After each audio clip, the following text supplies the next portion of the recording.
Was good. We here. That's right. We got 1K likes on the last vid. All you needed was 500 for me to be doing this live stream during the game. We got up to 1K. Shout out to you guys.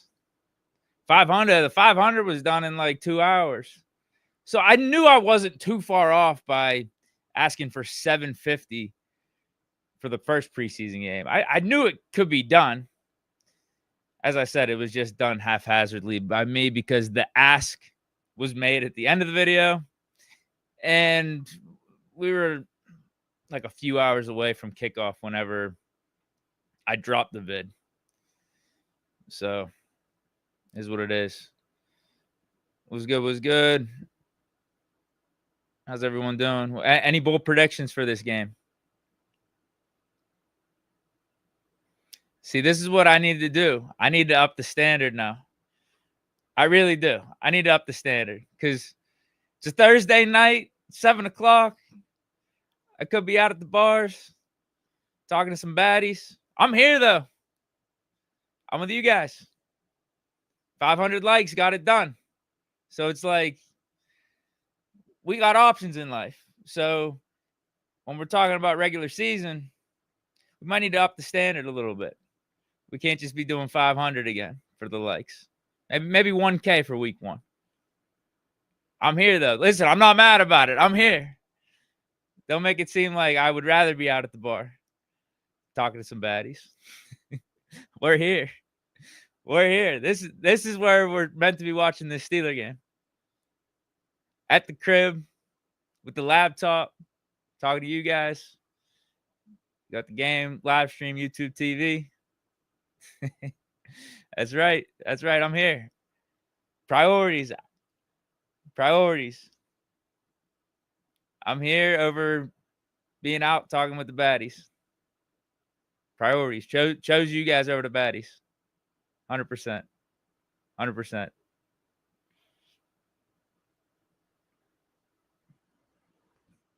There you go.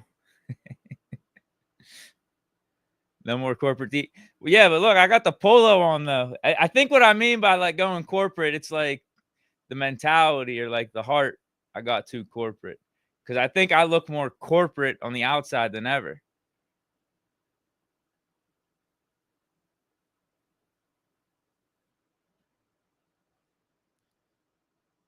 I swear. I mean, compare me to like 2-3 years ago. I'm more corporate than ever. Just from the look standpoint, at least. Yeah, I think I gotta get back to the people, though, man. I've been doing too much stuff for the dollar. I gotta get back to doing it for the people, doing it for the fans. It's a good question. What happened to the band? We're still a band. We're just lazy. We're lazy right now. A lot going on. We all got busy schedules. The band isn't the top priority for all of us, so that's another problem. Like it just is what it is. We got some songs recorded. One of them, I don't know how confident we are in releasing it. We might want to redo parts of it or redo it all. The other one we do feel good about. We want to get it copywritten though before releasing it. Raw Dollars in the crib. What's good, bro? Should have worn a jersey.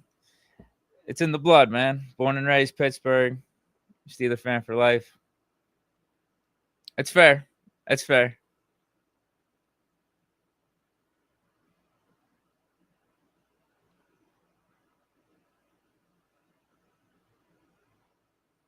Man, I'm here before kickoff.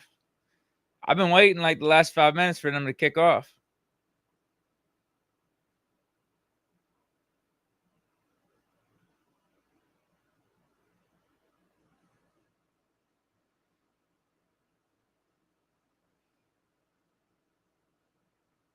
Has anyone got bold predictions for this game? Anyone?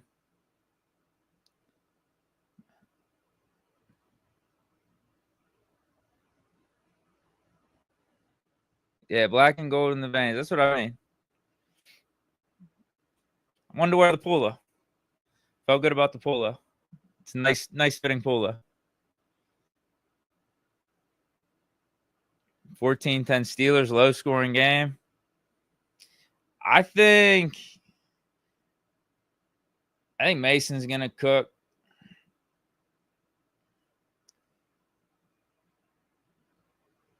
One of you guys are saying Roman Wilson. Yeah, I think he's gonna do well. He's gonna keep the momentum going. Trying to think for defense. We're gonna see something from Jack Sawyer.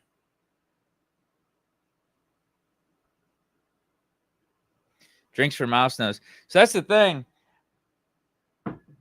I bought some wine because I feel like that's the vibes for tonight. I bought some wine. It's cheap wine. Don't judge me. Cheap wine. Pinot Noir. They say Pinot Noir is like the healthiest red wine. So I bought that cheap as hell because if I only drink like half the bottle or something, I don't want to feel bad about throwing it out if I don't finish it in the next like 3-4 days. And I thought it was going to be a twist off top. I think this was $9 for how cheap it was. So it was going to be a twist off top. But it's cork, and I don't know if I have a cork in my place. I'll have to double check. But yeah, if the mood hits and we're feeling some wine, I might have to go MIA for a few minutes to try to find a cork opener. I think that's what I was trying to say. Did I say? I don't know if I have a cork here. I cork opener. It's a cork bottle. I don't know if I have a cork opener here. I think I do. If I had to bet money, I think it's higher than 50% chance that I got it.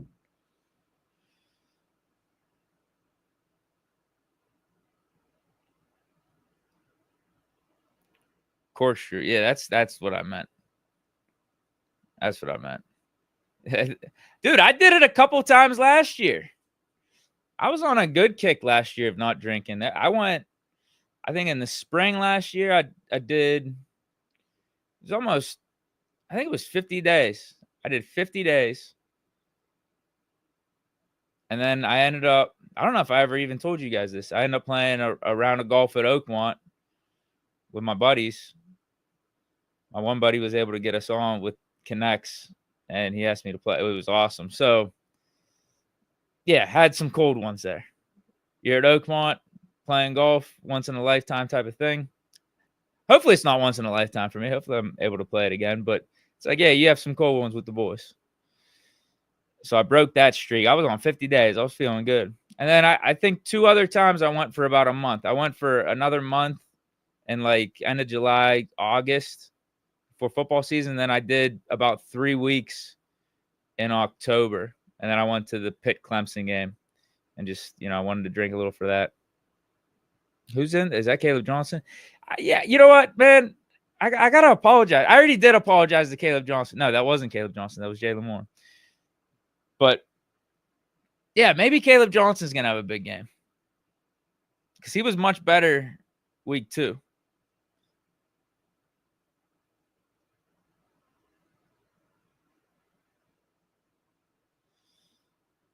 We got a penalty on Zach Frazier, first down. So right now they got the impact players up on my screen. If you guys want to try to sync it up, Trey Sermon, Broderick Jones, Cole Holcomb, DeMarvin Leal. And then they just panned back to the game. That's exactly where I was at right there. Tom J, what's good, bro?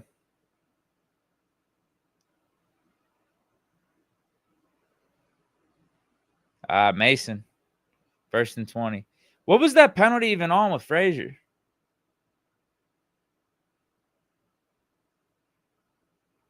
You guys are saying shove the cork in the bottle.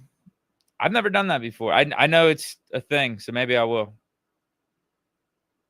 Am I going to injure myself? I don't want to put too much effort into doing that. I think I do have a bottle opener. I think I do have a corkscrew. I think it's over 50%. 2nd and 17. Let me get my announcing game on here. Mason draws back, finds Jaylen Warren. Oh!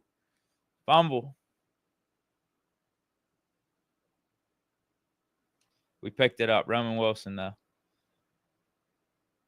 Bro, come on. Really? What? Is this the second touch for Jaylen Warren in preseason?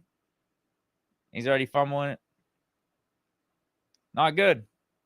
Not good. He was fine with the ball security last year. What did he do? He fumbled once or twice early in the season, and then he kept it under wraps. Meanwhile, Najee was doing the opposite. Najee fumbled it like 2 or 3 times second half of the season.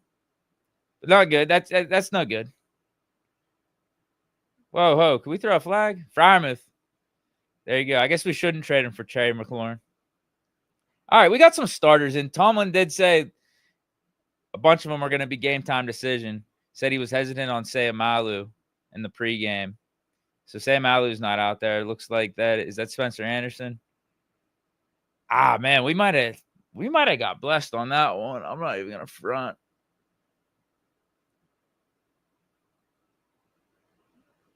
I mean, it was good coverage. Maybe he just didn't need to do that. Ransom did a little extra there.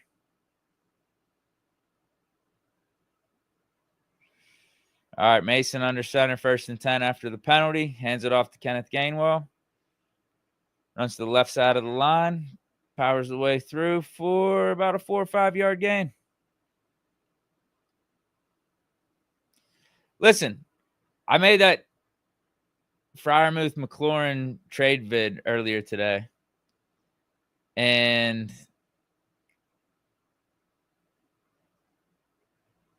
listen, I don't think it would be a bad idea to do the trade if we got Terry McLaurin.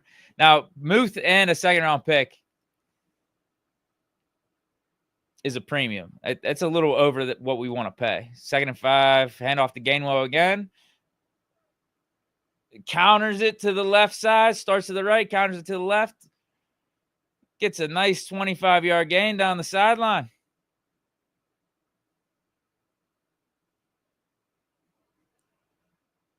Flag, though. Looks like it's coming back, unfortunately. Who's this on? Freiermuth.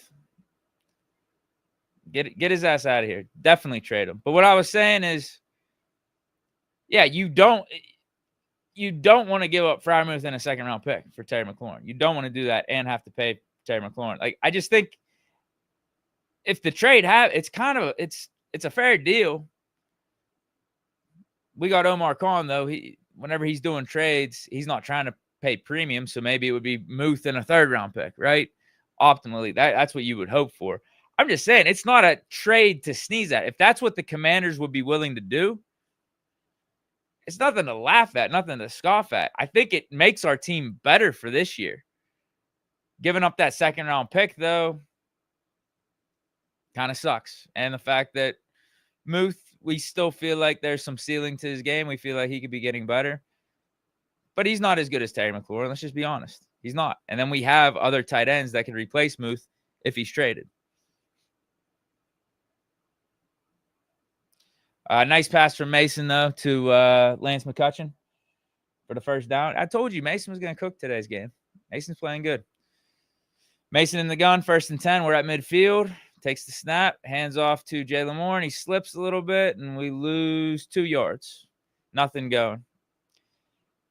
There's a Panther defensive lineman in the backfield before Jaylen Warren could really even make a move. That's why he slipped. What you guys sipping on? What you guys drinking? What you guys doing? You guys doing anything after the game? You getting after it? What's the move?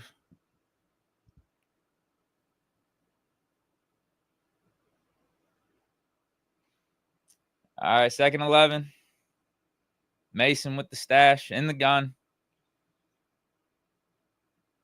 Has Max Harmon in motion. Takes the snap. Quick dump off to Jaylen Warren. Same thing. Slips, gets nothing, no gain, 3rd and 11. Let's see what Mason got here. 3rd and 11. This is money time. 3rd down. Can you convert on a 3rd and long? Right as we're losing momentum on this drive, it's stalling out a little bit. Can you pull something out of your ass and get a 1st down here? I'm thinking a Roman Wilson crosser over the middle of the field. That's what I would like. Like, there's no way. On vacation in Egypt, and you're tuning into me. Bro, log off. Enjoy Egypt. Thank you, though. You're a real one. Thank you. Mason takes the snap and the gun. Dump off to Muth. All right, make something happen, bro. Let's go for it. Go for this. 4th and 5. Come on, bro. All right, I guess we're punting. We want to see what's going on with this punting competition. Short field. That's actually exactly what we're doing. I think Tomlin made a comment before this game. It was one of his press conferences throughout the week where he's like, we're going to be doing things that's not really related to the game so we can assess for competition and for regular season type of stuff. And obviously the punter competition is important. All right, bad snap. We don't have Kuntz. Look at this punt. Good punt. The dude took it, though. That would have been a fair catch. That would have been at the 10. That was a good punt by Johnston. Not so good coverage by the special teams. Returner was able to get 10 yards. Studying for CPA exams. Oh, man. Good for you, dude. Wish you the best. You're doing shit in life. You're actually going to college for, like, meaningful stuff. College is a scam outside of lawyer. Well, I guess you could take the CPA without going to college, right? But yeah, lawyer, doctor. What else? What other like majors actually matter in college that you should have to go to school for? Lawyer, doctor. Everything else, it's like this could be done in a year. Get your accounting license, also that could be done in like a year or two. Business, marketing, art majors, history major. Come on, man. Engineer. What are you saying about that? I got friends that are engineers that they kind of say the same thing as me. That we could be done and through with this in a year or two. Most of the stuff we do, we're learning on the job.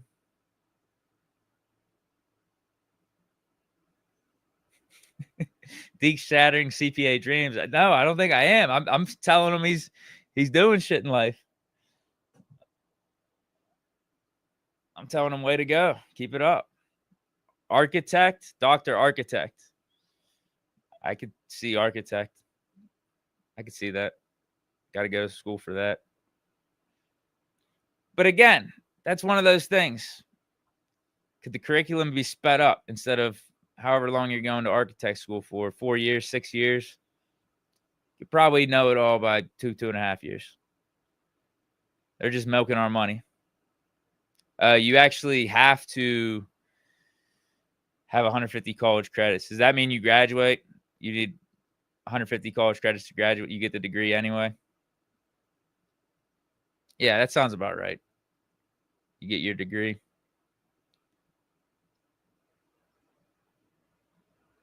Oh, man, this is brutal. This is brutal. Where'd you go to school, bro? 120K. Yeah, psych degree. That's another one you could throw in the mix for sure. Beer pong. What's good, bro? Wish I was playing beer pong right now. It's my favorite game.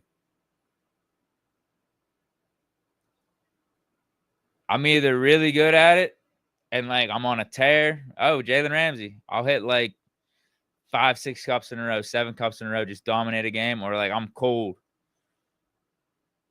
My favorite game, though. Can't get me off the table. As soon as I get off, I'm calling next game. See, this ain't a bad idea right now, I feel like. Forget college, go for the trades. It's where, like, the market imbalance is. It's where a lot of demand is because everyone is going to college.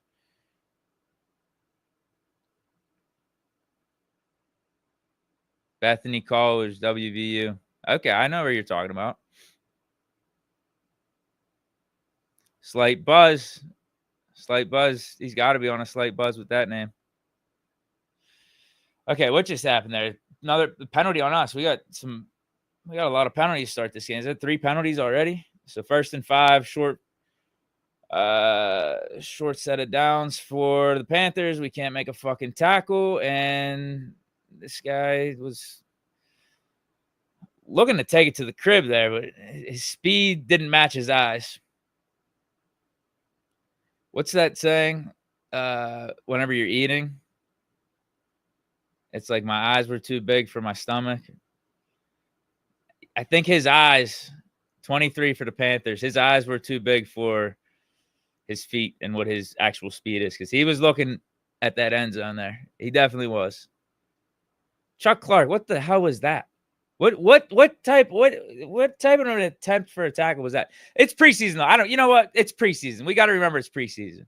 Instead of him making a dive and try to swipe at his feet and dislocate his shoulder, I'm good with that. Oh, good question. Does Robert Woods make the team, or do we sign Davis? Neither may happen. I did my 53-man roster prediction. You could check out that vid, because I go through the 42 players I think are definite locks, and then I just spitball the remaining 11. I'm like looking at the depth chart. I'm like, all right, I do think he's going to make it. He's not going to make it. How many are we keeping at this position? How many are we keeping at that? And I came to the conclusion Robert Woods ain't making the team regardless of Gabe Davis. I think it's going to be 5 receivers, and Skoranek will be the 5th, along with Scotty Miller, Wilson, Austin, DK. And then we're going to keep 4 tight ends. And like those 4 tight ends, obviously a couple of those guys you can count as receivers. They're just weapons on offense. But we're going to keep Connor Hayward, though. I think that's the main thing. He's the main guy that's keeping us from having the 6th receiver.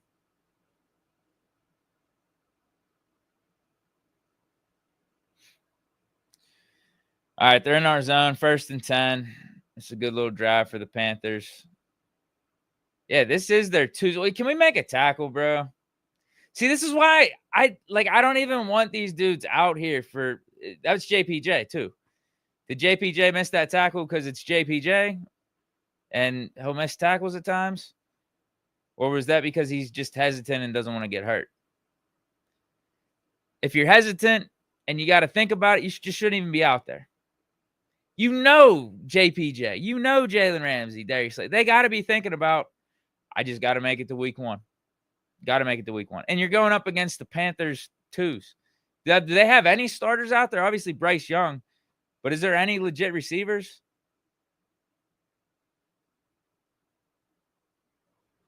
T-Mac, Leggett. Is that Thielen down there? I'd be surprised if that's Thielen. No, that's not Thielen.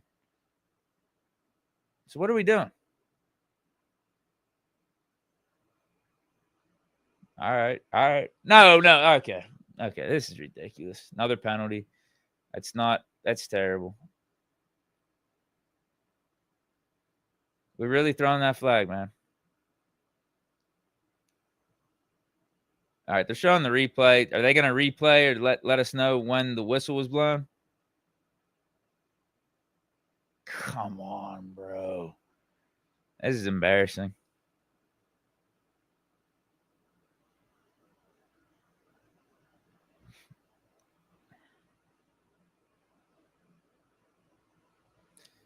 No, I don't even have my Duck jersey, bro. My brother has it. My brother wore it to a game, and Duck was at one of the tailgates, and my brother had him sign it. And to me, that just like kind of ruined the jersey. Dude, why? We're missing so many tackles. It's crazy. This is absolutely crazy. Chuck Clark whiffed on that tackle. Like the Panthers were trying to lose yards there. Literally. Pass, catch, fell down behind the line of scrimmage. All you got to do is go up and make the easy tackle, and we whiff on the tackle, and they're able to actually gain a couple yards. My God. But no, I don't even have the jersey. I guess my brother has it somewhere. It's signed by Duck. Yeah, I'm not a guy to wear a signed jersey. Like, I don't like that. I don't like wearing the signed jersey out to like the game or like to wear it. And that's all I wanted from that Duck jersey, is just to wear it. I didn't need it signed by Duck. So I was kind of pissed at my brother for doing that. He was doing the right thing, though. He had the jersey. Duck was there. Hey, sign it. I can't really knock him for that too much, but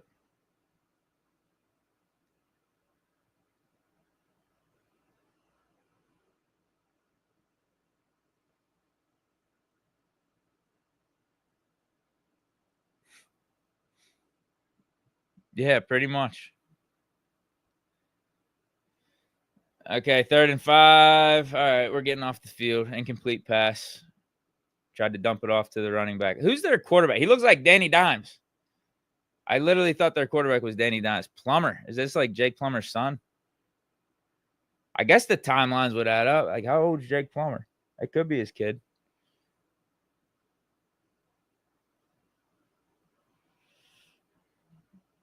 Bro, it's a Rodgers jersey, bro. It's a Rodgers jersey.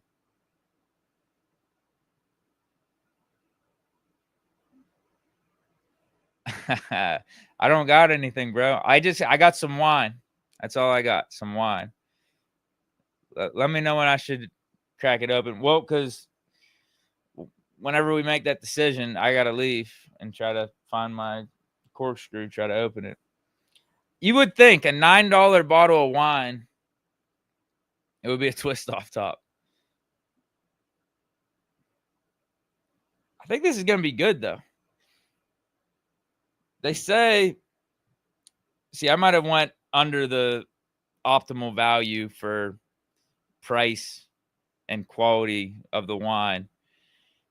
Because they say, the ones around like 14, 15, 16, 17 bucks, that's like the best bang for your buck. You're getting similar wine to what is like top shelf, maybe in like the 20s or 30s, but it's just priced a little bit lower. See, whenever you're talking $8 or $9, maybe the quality does legitimately get worse, but it looks good. The branding looks good on it.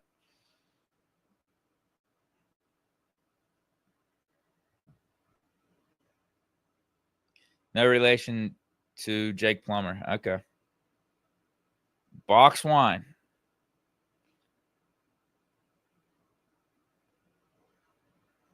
Panthers pack. I don't have a Panthers pack ready.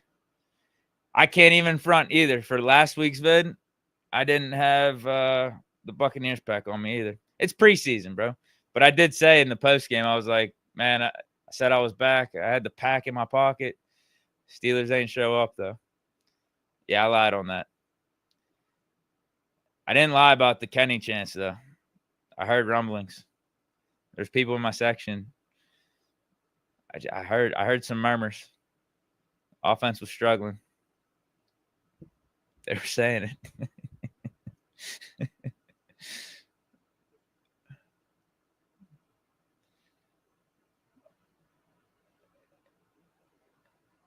Sloppy start on all fronts. This is why you don't sit your starters during the preseason. I don't know, bro. I'm getting the other vibes of this is why you should sit the starters, because I feel like dudes are hesitant out there and they don't want to get injured. We're so close. We're a couple weeks away from week 1. They're playing on this turf field against the Panthers' second team. Like, there's nothing for these dudes to prove. There's nothing for JPJ, Ramsey, Darius Slay to prove. Why are they out there?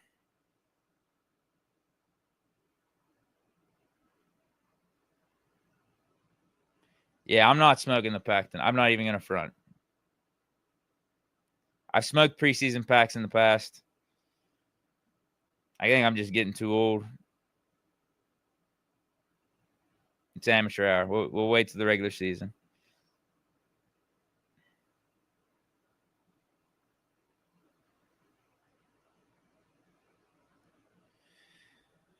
Good question. Yeah, I think so. I think, honestly, my schedule this year is going to be pretty week to week. Might go to games, but after that live stream, because that was an idea I had that I thought might be able to pull off during the regular season. So I might go to less games now, so I could know I can get good content out, quality content out, whether it's live streaming the game or making sure I can live stream after the game. But if I do go to games, I'm for sure going to be doing stuff after. I'll either pack vids or maybe I'll go live after the game somewhere and we could chop it up for 20, 30 minutes, or I'll just post a post-game report from being down there like I've done in the past. So there's that. Away games. I think it'll be a combination of either just going live like this or doing a live post-game. I don't want to make any like strong commitments right now. Just more week to week. We'll see what the vibes are and we'll see how things go. But I am free on like game days. I'm free to do different things, free to have options with it. I mean, I'll be doing shit either way. Like no matter what, I'll be doing shit. And I hope to be doing better shit, higher quality shit, and being more committed to what I got going on here versus how it's been the past like couple years.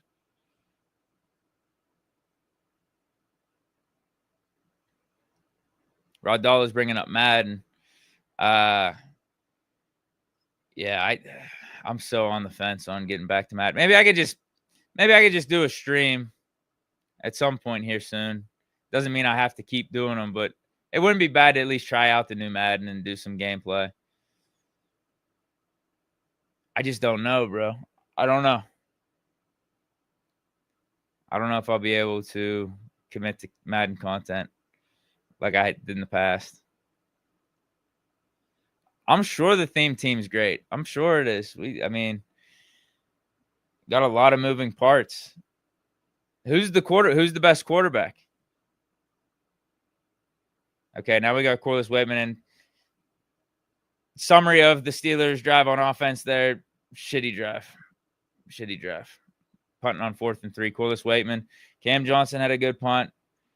Corliss Waitman, not as good. Different type of punts. Cam Johnson had a short punt that he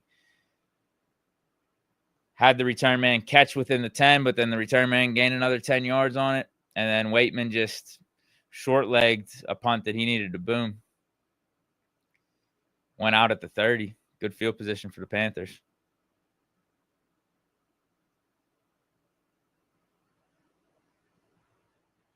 Yeah, because the theme team, back to that, it's like so many moving parts, so many players that you could use because we have so many new guys that came in, so many guys that are good at Madden too that went to new teams. I'm sure safety combinations and what you could do in the secondary is going to be absolutely insane. Chuck Clark, Juan Thornhill, Minkah Fitzpatrick, Deshaun Elliott. I don't know if are they still dropping Terrell Edmonds cards. Any throwback cards too? Palomalu, Ryan Clark. I'm trying to think. Who else am I missing here? Other safeties.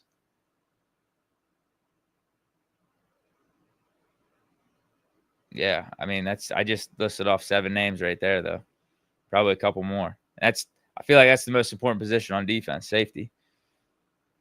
Great to have a surplus at the spot. But then even corners with Jalen Ramsey, Darius Slay, JPJ.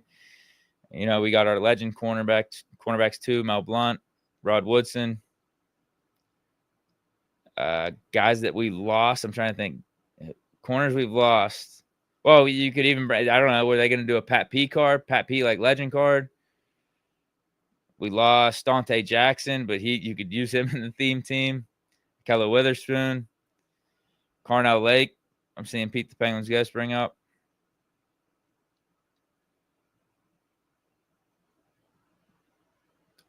A ton of quarterbacks. Rodgers, he has a good release in every game. I'm assuming that hasn't changed for this one. He'll have some probably throwback cards or some type of legend card out there. Ross Fields, KP8, Big Ben legend card. Who else? Did I say Fields? I think I said Fields. Vic, obviously Vic. So many options. Yeah, I'm sure the theme team's going to be, it might be the best theme team. It's a shame that the best time for the Steelers theme team, the man with the most integrity ain't even taking part in it. The man that never swayed, the man that was rocking 100% theme teams year after year, while Madden was screwing the Steelers theme team over by not dropping enough good cards and having a stacked deck towards the God squads. Wow. All right. Nice play by Peyton Wilson.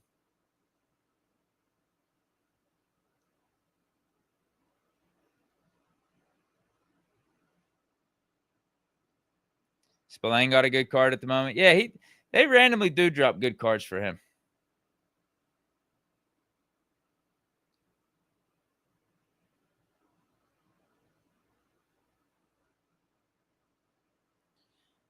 I wouldn't mind cracking this wine. Maybe after the first quarter.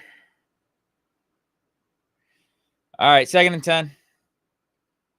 Plummer, Danny Dimes lookalike, takes the snap, hands it off. All right, our defense is tightening up now.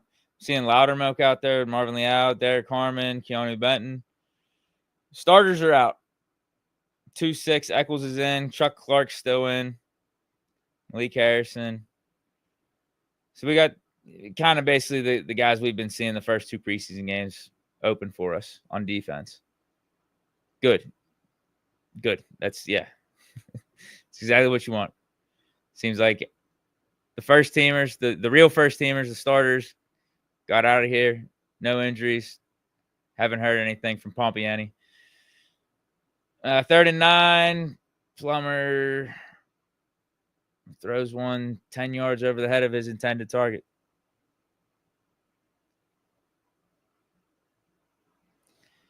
Rob says Tomlin has played a lot of Peyton Wilson in the preseason. Rightfully so. I think he's a guy that does kind of need the reps. Cole Holcomb's look good. If Cole Holcomb keeps playing good, I wouldn't mind having a rotation between the two.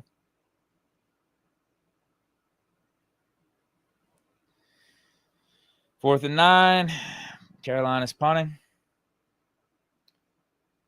Who do we got catching this?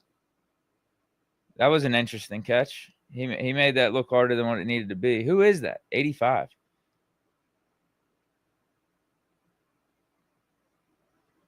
Does Pompiani even know who he is? I didn't hear Pompiani say his name. Blunt rotation. Nothing. I got nothing. I just got wine. Just some wine.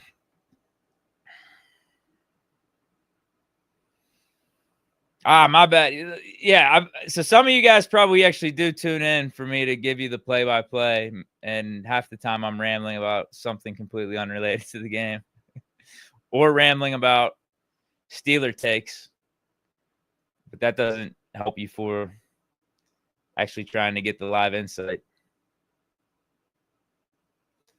Keyshawn Williams. Okay, there you go. Thank you.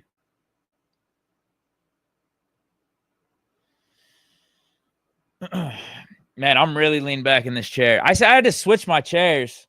I got like a folding chair now because the other one, it's more comfortable. Here's what I don't like though. It enables me to lean back like in a way my posture looks fucked up and I look like it just looks bad. So I don't know what I'm going to do with that chair. It's a nice chair too. It's like a Serta, kind of like a leather chair. It's nice. I got it just chilling right over there. But I feel like this chair helps me.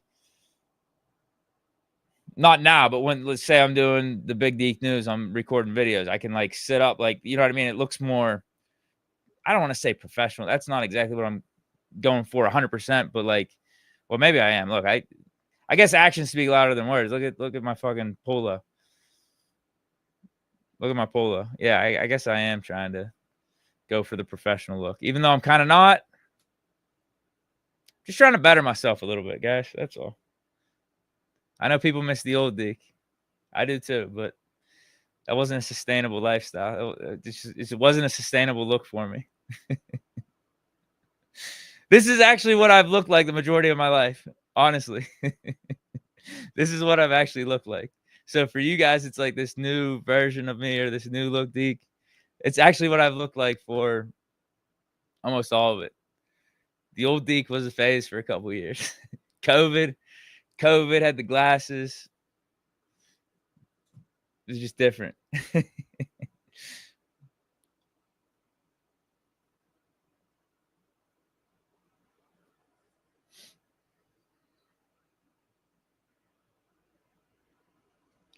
All right, we're back to the game. Freiermuth's still in. Dude, maybe he is on the block. Maybe we're trying to up his value to the Commanders. First down, though, Mason takes a snap and throws it out to Freiermuth for a 2-yard gain. Listen, this is just like last game, though, with the offense, man. Is my take aging like fine wine? Is my post-game report from last game aging like fine wine? Time to bring back 8. Let them learn from the new 8. Let the old 8 learn from the new 8. Mason takes the snap, pitches it to Caleb Johnson. Nice little run to the outside for about a 4 or 5 yard gain. 3rd and short. That was a nice run from Caleb Johnson. That was a nice burst.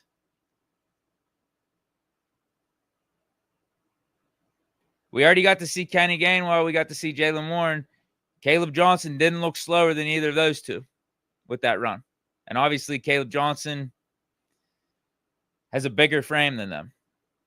So if Caleb Johnson has that type of burst, can bring that physicality, can bring the vision that we saw from him in Iowa, could be dangerous. Another good run from Caleb Johnson. I'm liking this.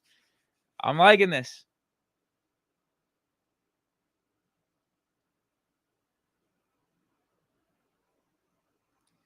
Caleb Johnson's looking good. We still got Frazier in the game. I'm liking that. Good blocking across the board. And that should be the case. We're going up against the Panthers bums right now.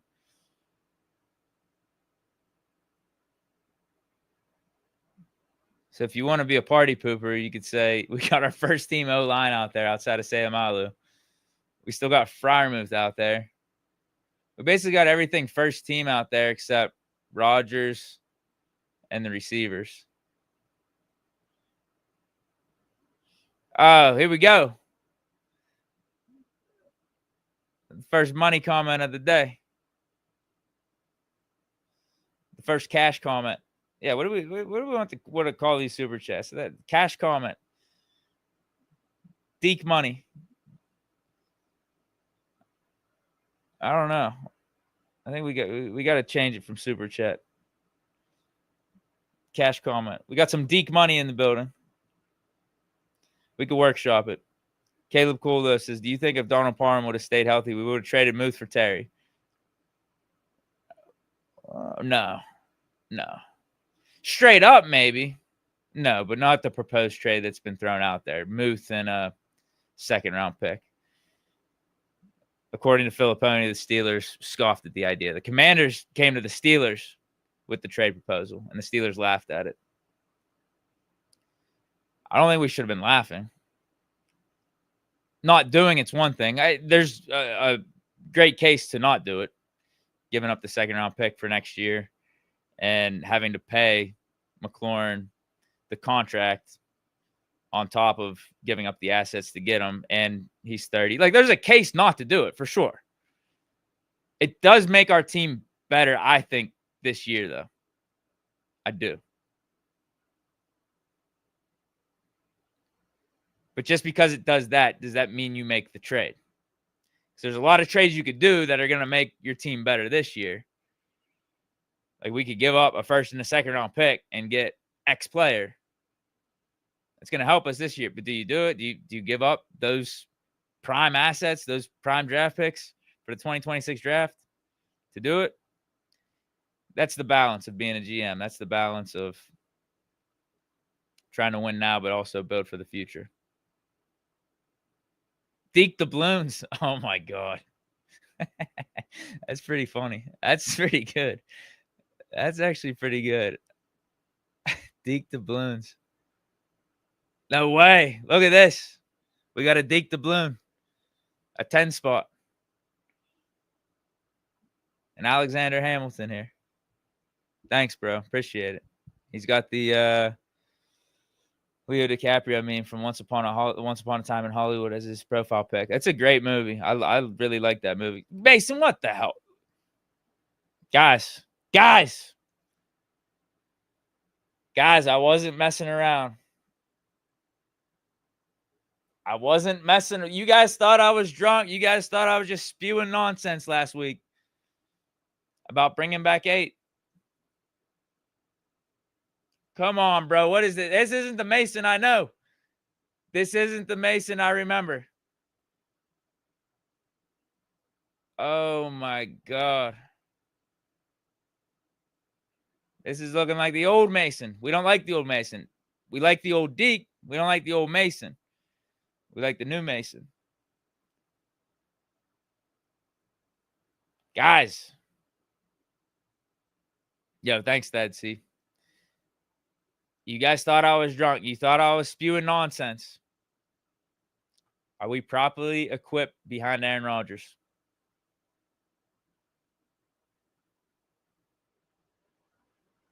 Do we need a guy in here that's a former first-round pick, knows the city well, won a championship in the city already, carried a franchise, carried a college program that's been kind of asleep at the wheel, led that team to their best season since Dan Marino? Again, knows the city, knows the Pittsburgh culture, Pittsburgh tough, clutch, game-winning drives. Do you bring that guy back? Have him learn under Aaron Rodgers? Is that better? Not only for our quarterback room this year, but for the future? Mason only a third-round talent. Will Howard a sixth-round talent. I'm high on Will Howard, though. Like, don't get me wrong. There's no way in hell we should even consider cutting him for Skylar Thompson. People that think that are idiots. But I'm just saying, the old 8 becomes available, which I don't think is going to happen. It looks like the Browns are going to keep 4 quarterbacks. So this is all a moot point anyway. Browns are idiots. They're actually going to keep 4 quarterbacks. If you're keeping 4 quarterbacks,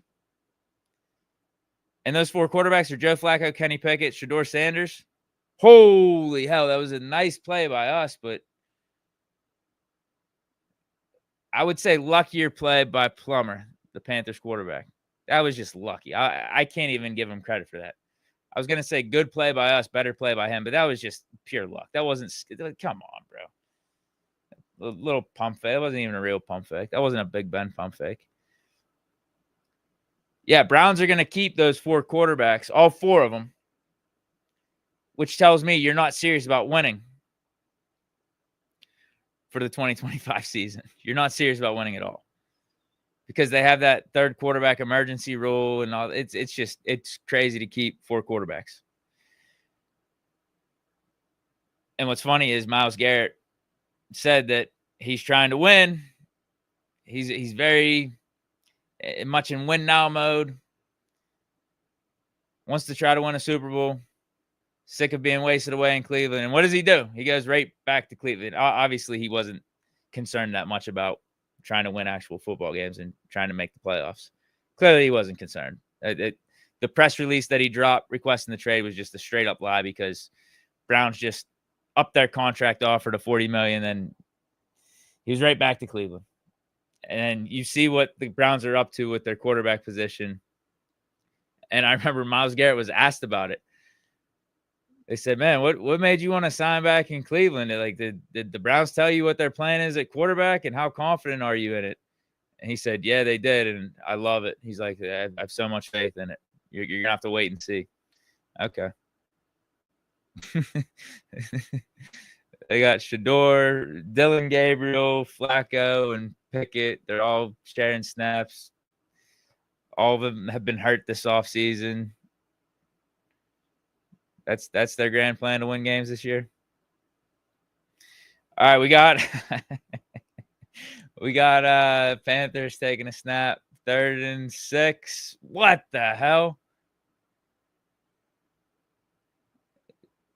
Plummer throws it with his eyes closed and finds a receiver right around the first down line, and they're moving the chains. Deke the Blooms. That might actually stick. That might actually just naturally stick. I don't like it, but it flows pretty good. Deke Dollars. I can't do that, though. That's Rod Dollars. I can't. That's kind of like stealing his name. I can't do that.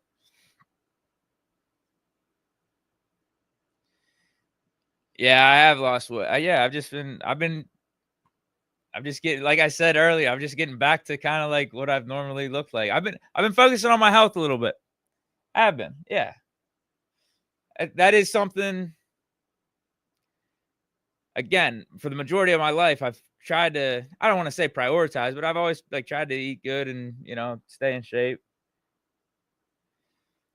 And then, yeah, just went off the rails there for a little bit for a time period for maybe like 2 years, 2, 3 years. Went off the rails, just said, F it. We're going this route.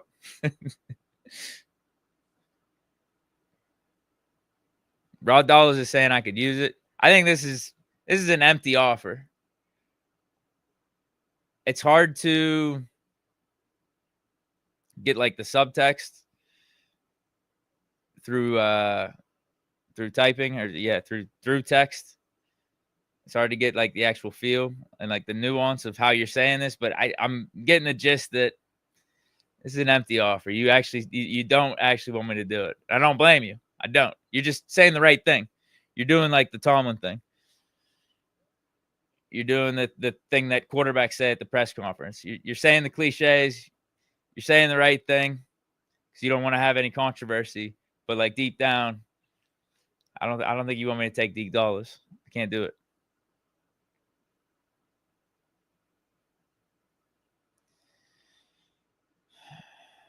Oh, this might be it.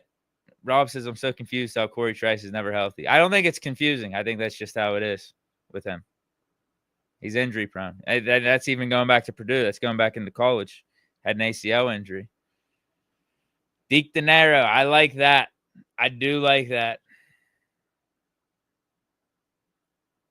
Deke De Niro. Maybe we call it multiple things. I'll call it Deke De Niro one time. I'll call it Deke De Blooms another time. All right, here we go. DeMarvin Leal. Bro, mate, come on. He finished. Oh, we got a pick, James Pierre. I'm not even going to call him Pierre Island. That's so far gone. He got a nice pick there, though. I saw some of his tape from these last couple of preseason games. Dude's getting cooked. He's made himself a hell of a career, though. For being undrafted, like out of nowhere. He's been in the league, 5, 6 years? Solid CB4, CB5, special teamer. Solid career for James Pierre. Got his pension. Not hating at all. Just a little disappointed he didn't turn out to be Pierre Island like I was hoping.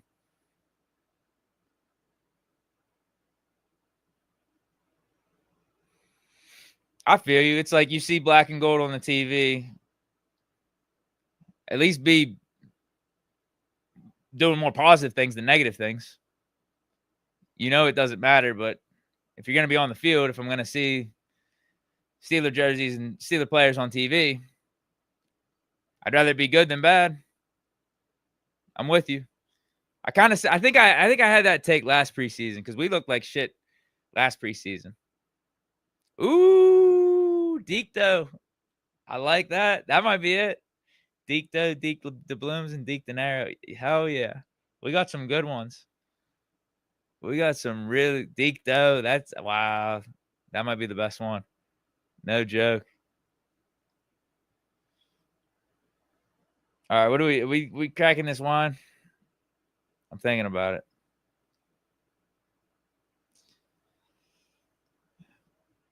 it. It is commercial. How about I will do it after this offensive series. Wow, we got some Deke though in the building. We got some Deke De Niro. Heath Miles. Appreciate it, bro. Good stuff, Deke. Big fan. Thank you. He even hit me with the 4 exclamation marks.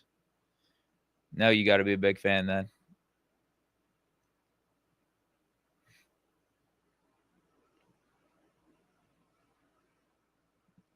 Jay Bones saying the balloon's the king. Yeah, the wine's ready. I got to get the corkscrew, though. Got to get the corkscrew.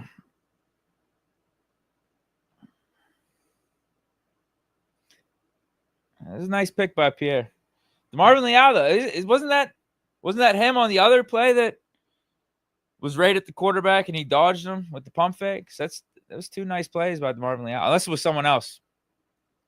But it seems like he's been playing that Alex Highsmith spot. That's why I think he's going to make the team. He was my last guy to make the team when doing my prediction. Dude, Caleb Johnson's looking good. And now these are the backup O linemen. Darnell Washington's still out there. See, that's why Leal's going to make it, because he could do some edge. He could also play interior D-line. He could do like the Cam Hayward stuff. Not as effective, not as physical as Cam Hayward or Keanu Benton or Derek Harmon, but he's athletic as hell for being that big. Skylar Thompson, 2nd and 4, takes the handoff, or takes the snap, hands it off to Caleb Johnson, gains a couple yards. Liking Caleb Johnson so far. He's got some burst. Maybe, is it the turf field? Najee Harris talked about how he liked playing on turf fields because he felt faster. He felt more decisive. Maybe that's a thing.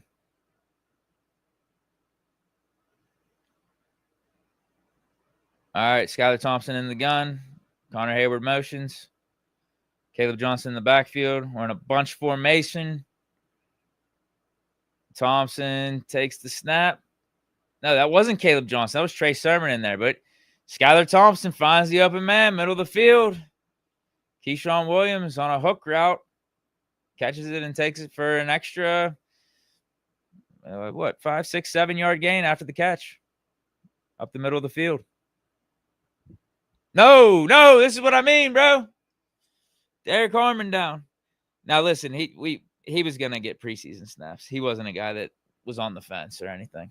As a rookie, you're getting in the preseason. You got to earn your stripes. You got to earn it.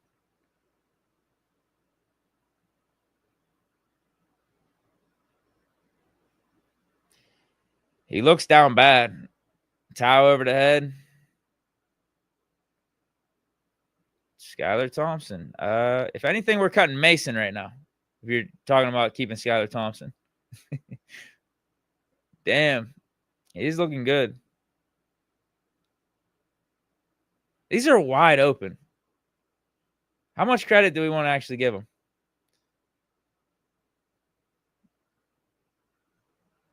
Charlie Batch is saying a little behind. I actually think that was a good pass because it was in zone. He's keeping Scotty Miller away from the defender in front of him so he doesn't get blasted. What do I know, though? Charlie Batch, professional quarterback. If any of you guys are listening to, because that's what I got in my headphone. I'm listening to the broadcast, Pompiani and Batch. Batch was saying the pass was a little behind him, which it was. But he made it seem like it was a bad thing. I thought it was a good thing. Kept him out of the way of the defender that was going to smash him.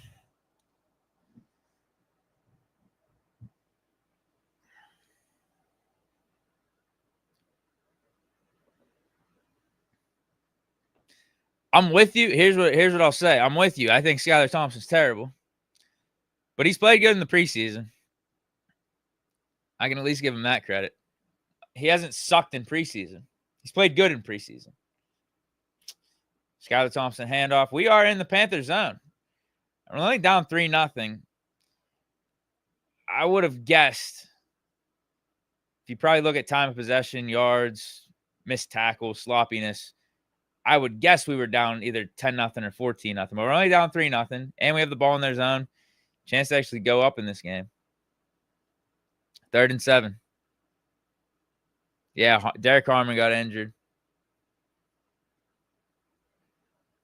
Skylar Thompson in the gun. I think that's Trey Sermon again. In the backfield. Why don't we have Caleb Johnson? Like, why? See, I don't like this. Ooh, Skylar Thompson finds a wide open Lance McCutcheon for the touchdown. Hits him with a dot. Hits him with a little dot. You got to give the props there, man. That was a nice pass. Nice pass, nice recognition. Looked like Panthers were in some like zone. Was that like a cover 2 zone? He found the opening in the corner of the end zone there. Or he just beat his man.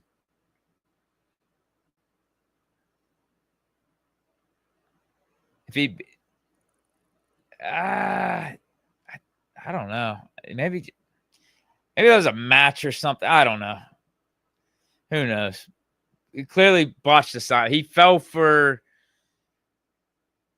the Panthers defender. Fell for the short route. He thought McCutcheon was doing the short route. So whatever it was, that was his assignment. Got absolutely cooked.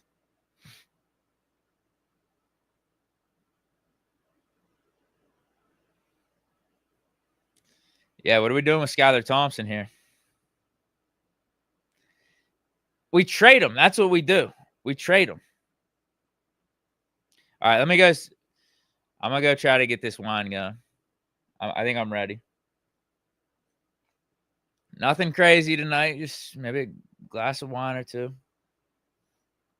I ain't on those vibes tonight. We ain't going crazy out here. Got a wedding this weekend. Yeah, we're staying chill. Staying chill. Dress rehearsal for the weddings tomorrow. Wedding on Saturday. Gotta be good going into that.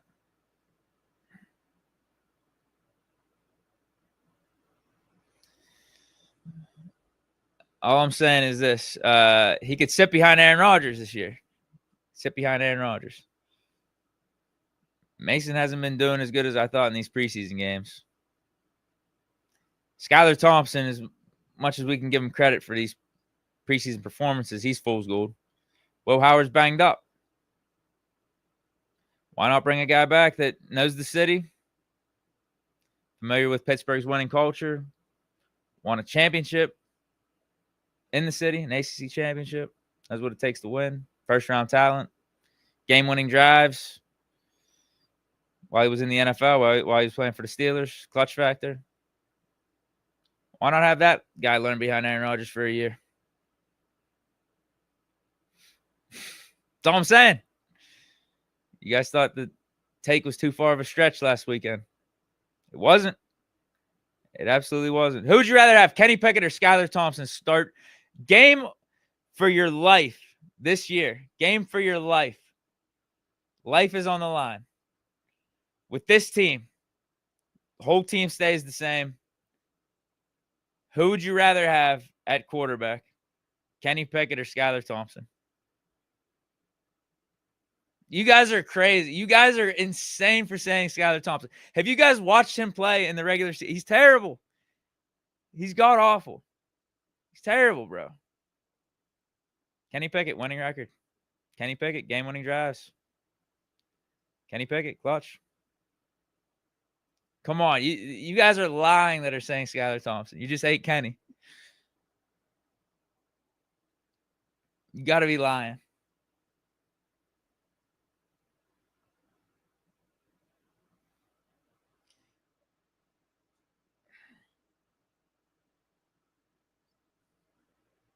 So what's going on with Harmon? You guys give me the updates on Harmon, because I don't have any updates. I updated you guys whenever I saw him leave the field on a cart with a towel over his head, pissed off, dejected.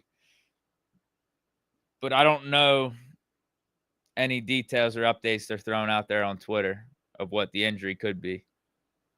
You guys got to let me know on that. I just got the game up.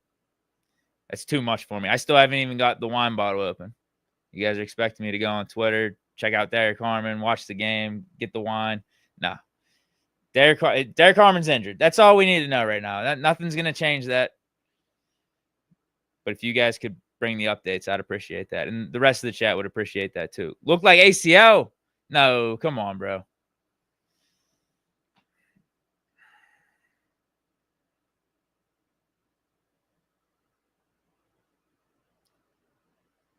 That would be terrible. Really?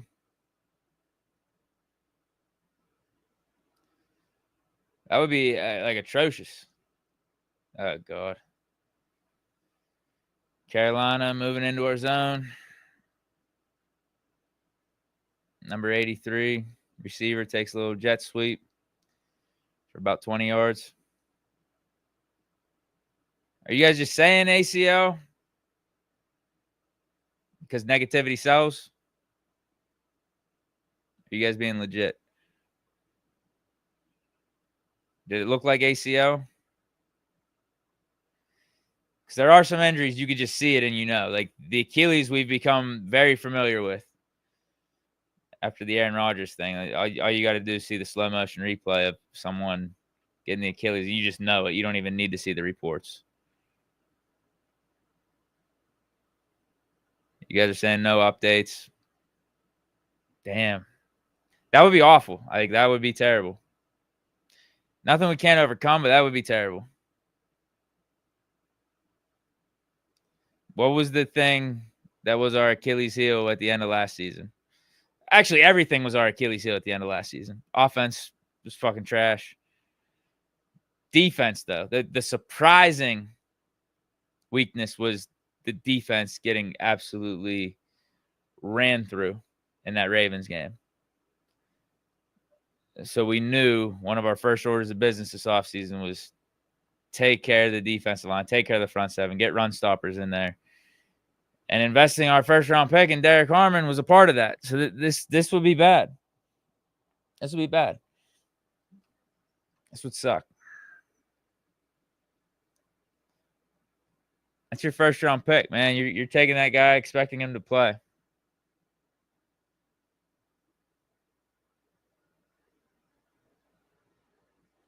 Should have got Jackson Dart. Come on, bro.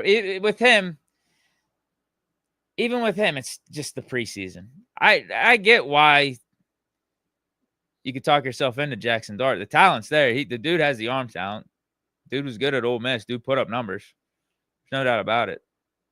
It's like I wouldn't have been opposed to taking Dart, but we knew we had Aaron Rodgers. I think what we did in the draft was appropriate with the knowledge that we had about getting Aaron Rodgers. We were like, we're going all in for this season. We'll worry about the quarterback in 2026. Because, hell, Rodgers might even be back in 2026. If Rodgers plays good this year, his teammates can convince him to come back, he might be back in 2026.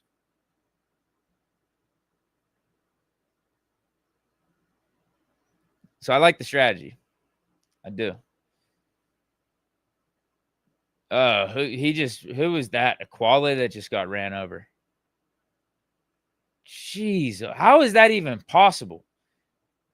Number 3's got to be, it can't be, is he 200 pounds maybe? No, he's not. He's probably not even 200 pounds. He just runs over supposed to be one of our best run-stopping defensive tackles. What is that? Now, granted, he went high on him, and the running back is smaller, so he didn't have leverage, but that didn't look good. Didn't look good. There's probably physics to it. There's probably science to it that can explain what just happened, but that looked terrible. Probably wasn't as actually bad as what it looked.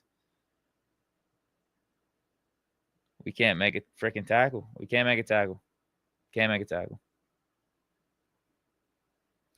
Dude got hurt. I think if Kenny was healthy, he actually would have won the competition. I think he was the front runner, but he gets hurt. That's one of my biggest complaints with Kenny. He can't stay healthy. He's not a guy that you could rely on for the long term. It happened last year with the Eagles. Whenever he was in that game, when Hurts was out, it was the Giants game. Hurts was out with an injury. Kenny starts, has a good first half, couple touchdowns. He can't even make it past halftime. And then McKee goes in and has a good second half. And you're saying to yourself, hey, Kenny, if you just would have stayed healthy, you would have probably ended the game with 300 yards, 3 or 4 touchdowns. You would have had all those stats that Tanner McKee got, and you'd be looked at in a much higher light heading into the offseason. Couldn't stay healthy. With us, couldn't stay healthy. Anytime we started to actually get some momentum as an offense, dude gets hurt. And then you saw it at the end of that 2023 season. After we fired Canada, again, as the offense is gaining momentum, looks like we're hitting our groove. Kenny's comfortable with Mike Sullivan and Eddie Faulkner calling the plays. It looks the best that he's looked since his rookie year. And then he gets hurt. Mitch comes in, disaster with him. Then Mason balls out and looked better than Kenny ever has. So we stuck with Mason, and Kenny didn't get another chance with us. And then Steelers weren't wrong for signing Russ, for trying to bring in competition for Kenny and bringing him in for a vet minimum. The Steelers weren't wrong in doing that, like objectively. And then, yeah, obviously that's where the breakup happened. Sorry, bro. Someone brought up Kenny. Like, it's you guys, actually. You guys are the problem. You guys are bringing up Kenny. I'm just bringing up takes. I just got football takes on deck. You guys are prompting me. Caleb Cole, hate to see Harmon carted off in a preseason game. Yep. Not good. Not good at all. There's nothing you could do about that, though. Harmon's a rookie. You play in the preseason. It is what it is. He wasn't on our should he play, shouldn't he play watch list. You're playing. But yeah, I do think, I don't think the Steelers, Kenny screwed himself. He got hurt too much. I think from a business standpoint, just a bird's eye view standpoint, he should have stuck around. Maybe he got in his feelings too much. Maybe he took it too personal, us bringing in Russ, but he should have looked at it as like, dude, this is an old guy coming in here on a vet minimum contract, 1-year deal. We don't have much invested in him. All it takes is one play for me to get back in there. And if I ball out, the Steelers are going to stick with me because of what they have invested in me. I'm still under contract. Meanwhile, he goes to the Eagles, and you're just – there's no chance for you starting with Jalen Hurts being there. But I also don't think the Steelers set up Kenny for success in his first 2 years either. But Kenny also got hurt. It just wasn't meant to be. Wasn't a good marriage.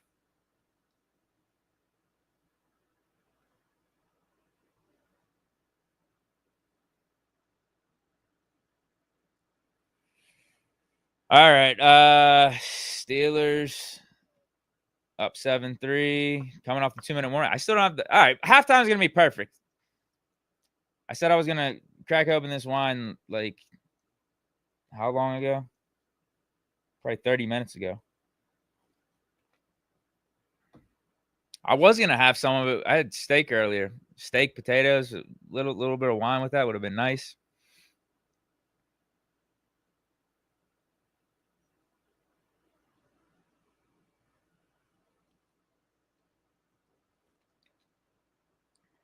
Fautano is not playing anymore. No. They sat him and the rest of the O-line starters a couple years ago, I think. James Pierre with the hustle. Even though that was a shitty play for us, I appreciate James Pierre running from across the other side of the field to try to make the tackle on the quarterback. Appreciate that. Are you guys able to follow along with me? I'm sorry. I'm sorry. I'm just talking about random play here. James Pierre running across the field. Maybe you're on a different play. Maybe you guys have no idea what the hell I'm talking about. Panthers are in the red zone. They're really close to the goal line. They're at the 7. Plummer hands it off to the running back. He gets stopped for a gain, or not a gain. Loss of yards, but DeMarvin Leal face masked him, and refs are quick to throw the yellow laundry.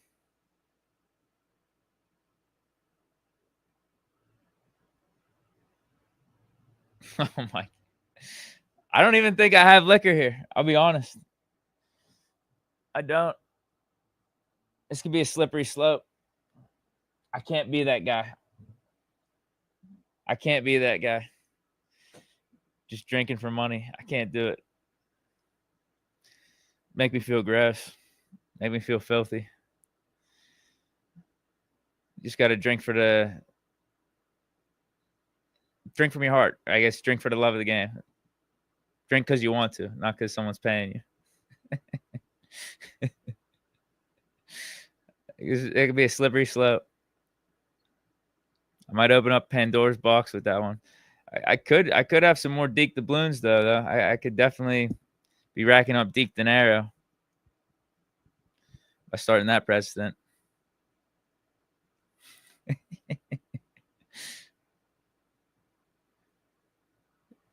It's not the worst idea. It's not. Listen, I'm not knocking the idea. All right, someone drops 100. Yeah, I guess I could take a shot at tequila. I guess I could DoorDash something here.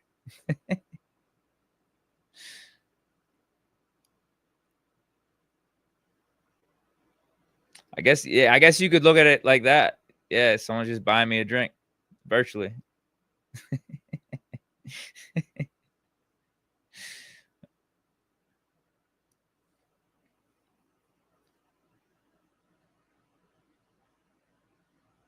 Take a shot for every missed tackle. I'd be, 10 deep right now? 10 shots?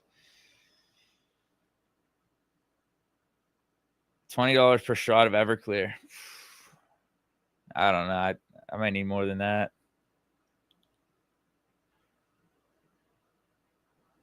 That's not bad, though. Like 20, that's... I haven't had Everclear in a minute. If we lose that Jets game, I'm taking it. I already told you guys that. If we go 3-0, I'm shaving my head. Yeah, that one NFL writer said we're going 0-3. Just an asinine comment. We play the Jets and the Patriots 2 of our first 3 games. And we got the Seahawks at home. I think Seahawks are going to be good, but we got Seahawks at home. DK revenge game. Darnold only his second week with the Seahawks. Come on, bro. Deke deposits. Deke deposits. That ain't bad either. Deke deposits. That's not bad.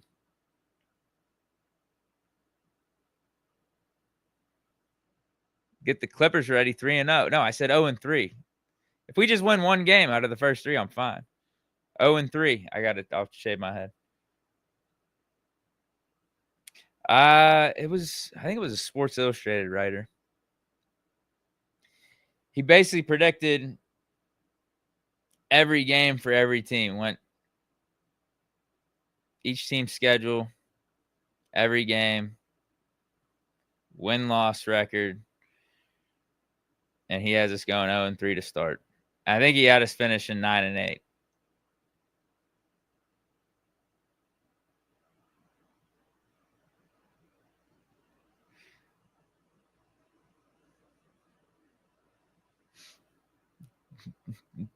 This is too much. Direct deposit. It's too much. I see what you're trying to do, though. Yeah, I think we're gonna go like 4-1, 5-1. You know, someone else had us going 6-0 to start. I could see it. Why not? Vikings in Ireland. That's gonna be a home game for us.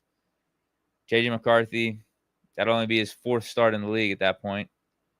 That's a revenge game for Rodgers too. Even though Rodgers didn't play for the Vikings basically told him, "You're not good enough. We want to go with JJ McCarthy." Oh God, what the hell was that? There's got to be a flag on that play. It just looked like a broken play. It looked like we just quit. What is that?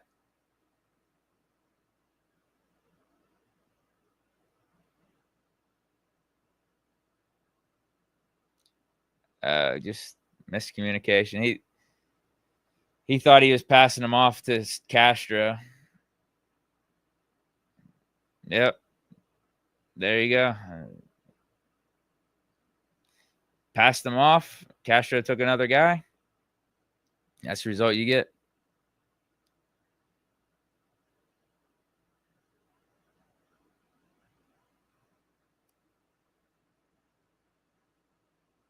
That's pretty sick. Going to the Jets game in New York, opening day. That'll be sick.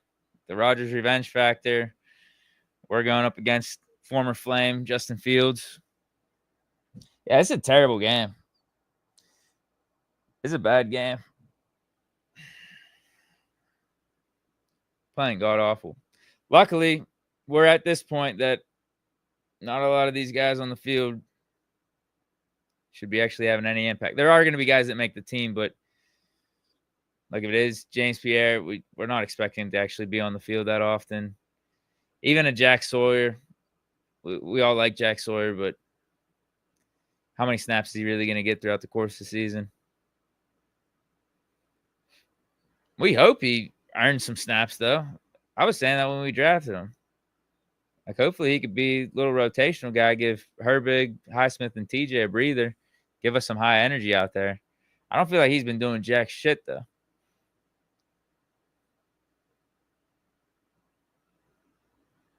All right, let me wait till halftime. Let me wait till the clock actually hits 0 before I go try to see what's up with this wine.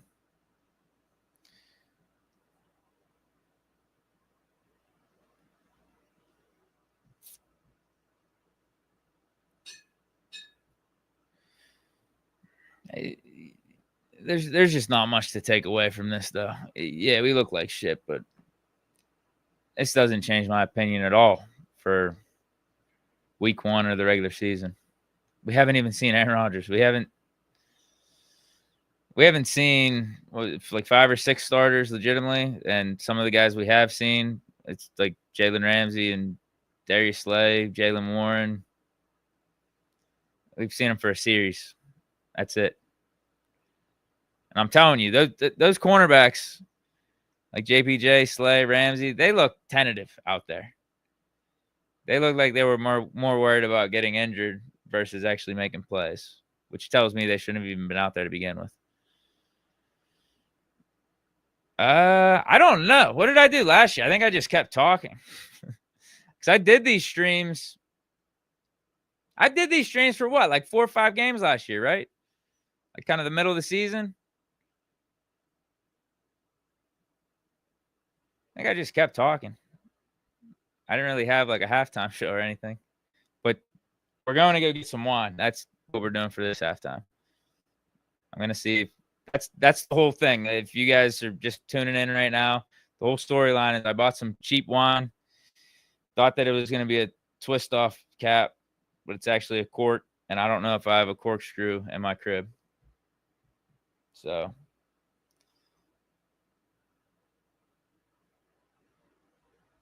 this is a good question. What's your favorite memorabilia you have? I'm trying to look. I'm actually looking at my backdrop right now because I don't really have any good memorabilia here. Maybe it's the Duck Hodges signed jersey. No, that's probably my least favorite. I don't even think I have it with me. Might be back with my parents. It's a Big Ben signed football, but it's probably not for the reason you would think. It's like a beat up. It's like deflated. It's still in the wrap. I feel like the ink is like it's like leaked. It's like the ink's not even like that clear. It's like a beat up signed ball. Whoa! Ho! Time out! Oh wait, bro, what are we doing with Skylar Thompson? What the fuck? What is this? Scotty Miller's definitely making the team.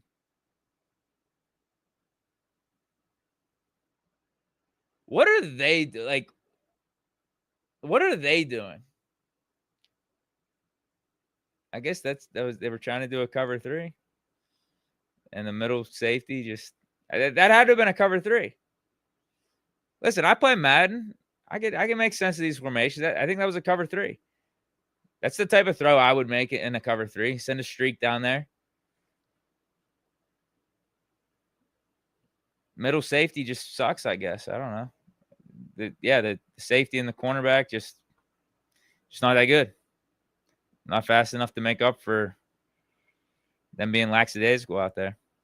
Let me finish this stuff. Favorite memorabilia. It's that football.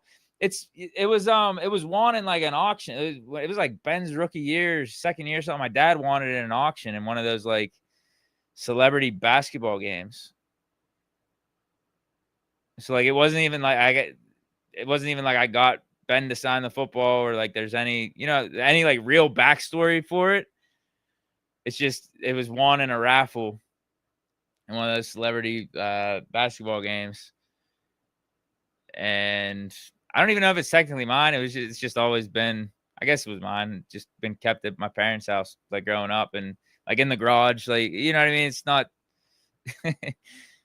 but I guess it's got its charm for me. It's got its uniqueness, and it has that little bit of a backstory that I guess no one else can claim. Randomly won at one of those celebrity basketball events. Ball really wasn't taken care of, or just thrown in the garage. Big Ben signature, like kind of smeared now, deflated. So that's what's. I guess that there's a humor to it.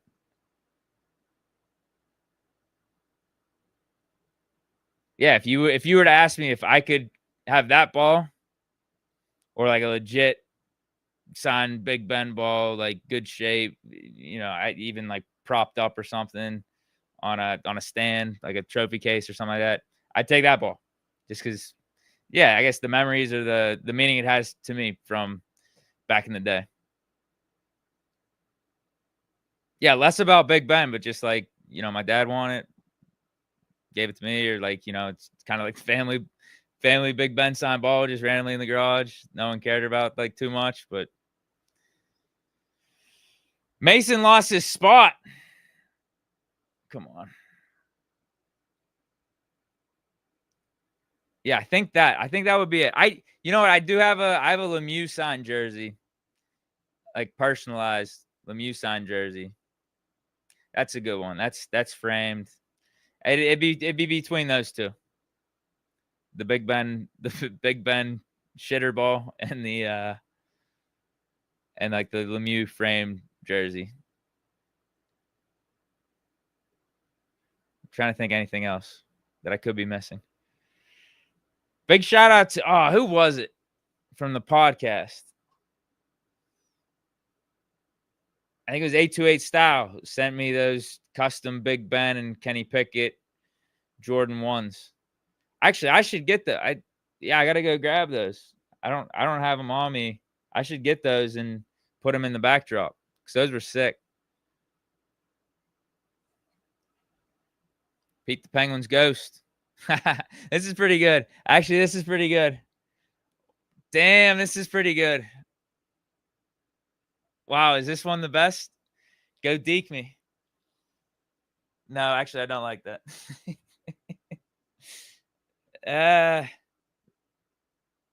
No.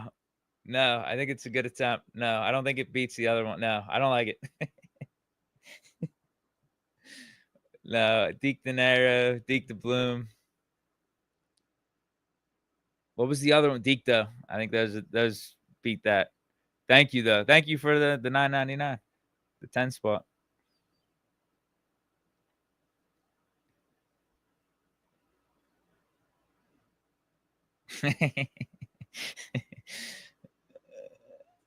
Derek Harmon ACL, really? Official. I'm not looking it up. I'm just gonna trust you guys. Jeez, oh man. Well, if you're gonna win it all, you gotta overcome adversity. We just got our adversity before the season even started, unfortunately. Yeah, damn. Okay. All right. Let me get out of here. Let me how do I do this? I need like a dope like waiting screen or something. Or do I just hold on. All right, let me go find this wine.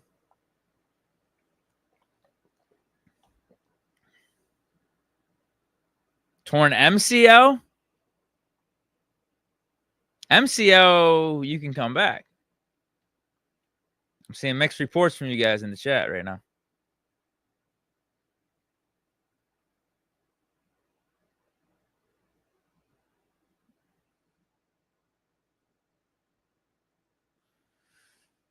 All right, let me go see if I got this corkscrew. I'll be back.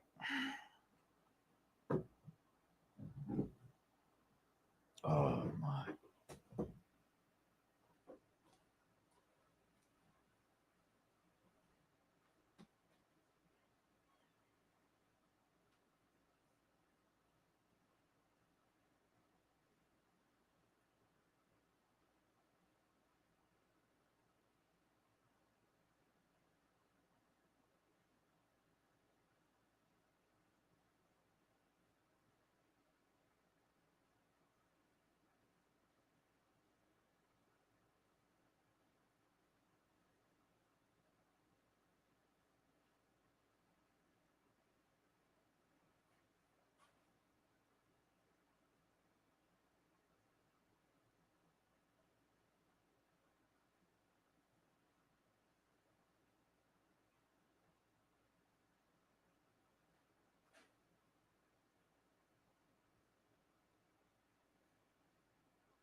We are back, and I got it.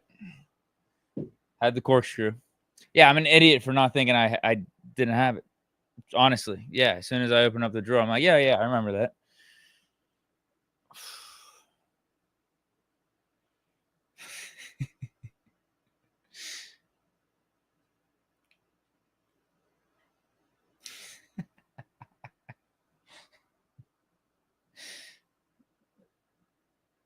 All right, what'd I miss?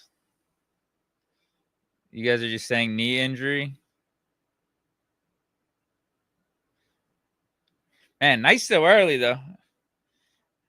Nice still early. It's only 8:30. I guess I could still go out after the game, right? I gotta get sleep though. I gotta get sleep.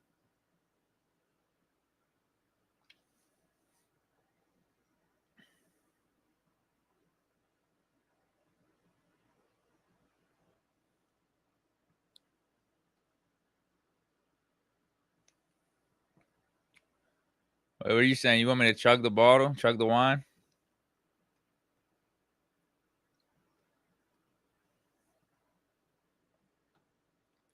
I think I'm just gonna pour it in the red solo. That's all. Just pour it in the red solo. Just so.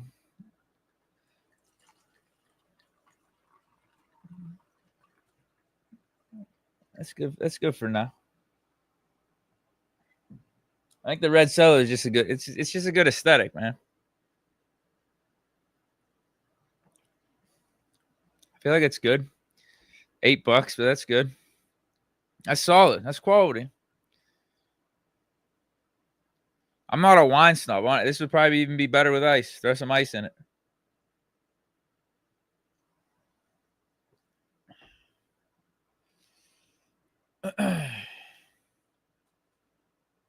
Damn, McFadden's. People are saying go to McFadden's. Happy birthday, bro. Today? Today your birthday?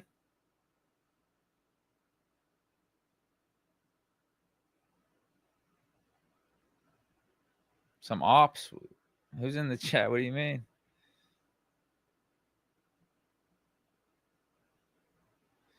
Tomlin saying exactly what I said earlier. I mean, you know it's preseason, but you got players. These guys are wearing the Steeler helmet. They're wearing the black and gold. Like, you're still representing. Do something good, not bad. Is it a tie game? Doesn't it feel, wait, it feels like we're down 20-0. It's actually a tie game, I think.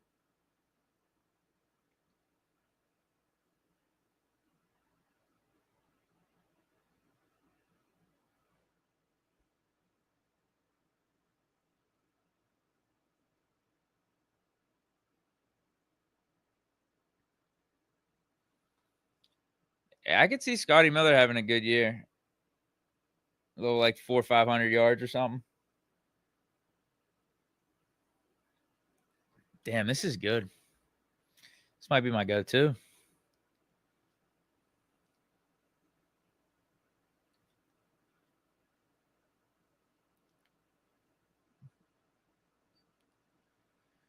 Why would we do this? Damian Sanchez says trade Rudolph and Thompson for Teddy Bridgewater. Teddy did look good last week. We made Teddy look like a Hall of Famer. What is it? I have this theory. I feel like you got dudes like a Teddy Bridgewater and Andy Dalton, guys that throughout the course of their career, whenever they were in their prime, whenever they were actually franchise quarterback, quote unquote franchise quarterback. We know there's levels to franchise quarterback. There's average franchise quarterback, like guys that are on a team for multiple seasons, essentially, that the team's banking on this dude to be their long-term quarterback. Because again, there's levels to franchise quarterbacks. Joe Burrow, Josh Allen, Lamar Jackson. That's franchise quarterback. That's real franchise quarterback. That's elite franchise quarterback. Anyway, sorry for that tangent. But like when Dalton was, that guy for the Bengals, Teddy, like kind of with the Vikings, like they were considered long-term solutions at the quarterback positions for their respective teams. They were like limited. You know what I mean? They were like considered the safe quarterback. They're not going to make the mistake, or that they don't have the arm strength. But then whenever they get to a certain point in their career, like where they're at now with Dalton and like Teddy Bridgewater, what I was seeing with him with the Bucs, they become like gunslingers. They just don't give a fuck anymore. Maybe it's because they've already been through the portion of their career where they felt like they had to take care of the ball and do and say all the right things. Now, they've just been pushed by the wayside. The business of the NFL is taking its toll, and whenever they get their opportunity, they're just like, I'm going out there and fucking slinging it. They become like gunslingers. So that's what I saw from Teddy Bridgewater. It felt like in that preseason game, he didn't have a care in the world and was just throwing it up downfield. We never saw that from Teddy Bridgewater whenever he was actually like in his prime and was playing like with the Vikings and stuff. I thought he was a very limited quarterback. Same thing with Dalton. Now I still think they're limited. You know what I mean? They're not as good. They're not as talented as a bunch of other quarterbacks. But you just see a flip of a switch in their mentality when they get in now versus when they were like actually relied upon of being the guy for a team. I don't know if that makes sense. I thought of that whenever I was rewatching the game and saw Teddy in there. I'm like, when did this version of Teddy like ever come to be? All right, we're on defense. Third quarter started. Screen pass on second down goes for about 5 or 6 yards. It's going to be 3rd and 4.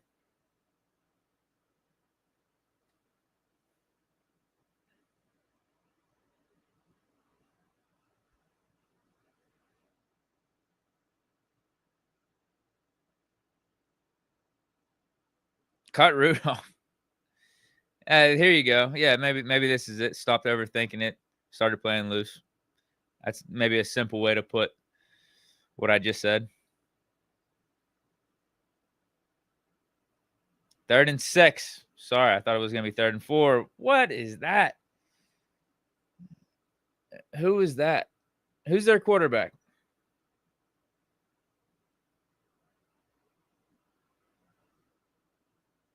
Number 10, Perkins. Okay, Pompiani's saying he's UFL quarterback. Honestly, I hope we see Skylar Thompson rest of the game. Because if Woodside gets in here, we suck, bro. This is terrible. This is terrible. Panthers handoff. Goes for an easy first down. Inside zone up the middle. No one making a tackle. And no one's even around him for 10, 15 yards. Goes untouched.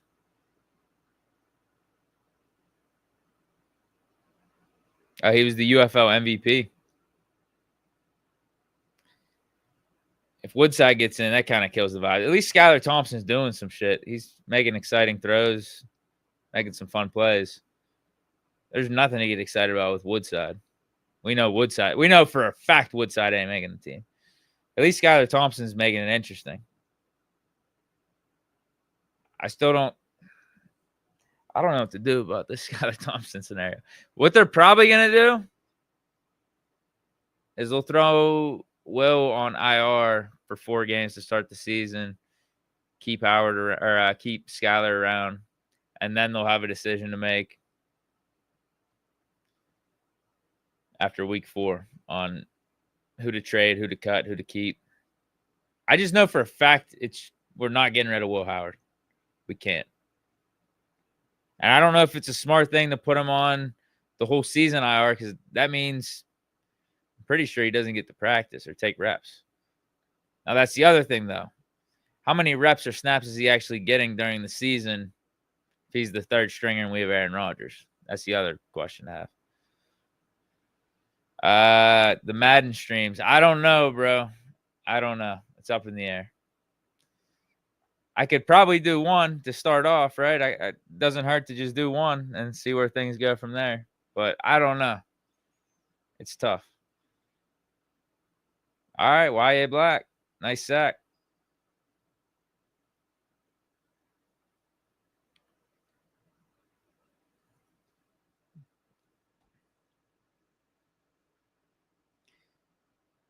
I feel like for the Madden streams, what you guys might have to do is like someone asked if I would take a shot if they pay me money. If they sent out some dinero, some dough. And I said, man, that's a slippery slope. Honestly, we might need that to be the case for Madden streams. If you want Madden streams back, I think people are going to need to donate some money, and then I'll play Madden again. Whoa! YA Black again. Carolina QB fumble.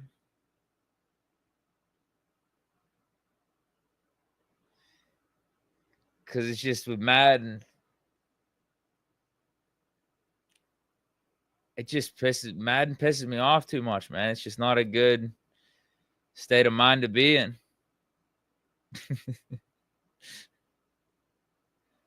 I know. I did too. It was good content. It's fun.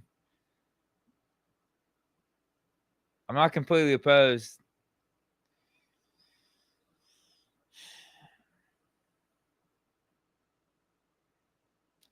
I just wouldn't get your hopes up. We'll set the expectations low for anything Madden. Noah says that's why we love those Madden streams. I know that's what I mean. I might need to get paid. I might need like some upfront money. You guys can guarantee me like $50 for a Madden stream or $100. All right, I'm in. I'll give you 3 hours of Madden, 4 hours of Madden. Give you $25 per hour or whatever.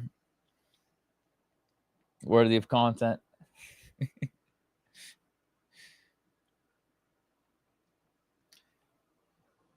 All right. You guys were saying YA Black 1-to-1 replacement for Harmon. I mean, he does. I think you could argue he does some things better than Harmon. He's bigger. He's more physical. Potentially better run stopper. But Harmon was picked in the first round for a reason. So I don't think it's 1-to-1, but you can talk yourself into it. You can talk yourself into YA Black being 1-to-1. We don't even need Derek Harmon anymore. Rest up. Get ready for year 2.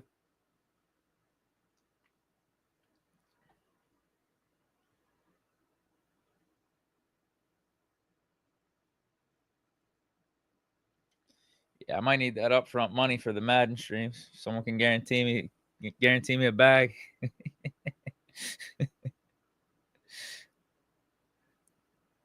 No, I might do one though. I might. I wouldn't mind seeing what's up with it. Test it out. Honestly, that's all I did last year for College Football 26. I did one stream and that was it. My heart was not in it.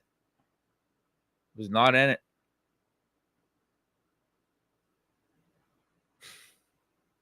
Man, damn. You don't like me for me? Damn. That's crazy. This dude only likes me when I'm drunk. Damn. Sorry to disappoint, bro.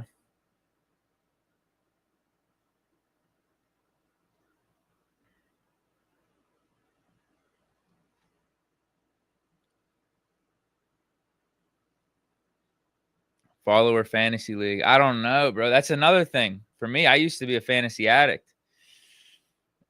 I've been retired for I've been retired for a minute. Life's never been better. That's how I feel about the Madden stuff. It's like, just feel like my life's better. You only get so many hours in a day. It's like, do I want a portion of that being just playing Madden and getting pissed off? And I don't know.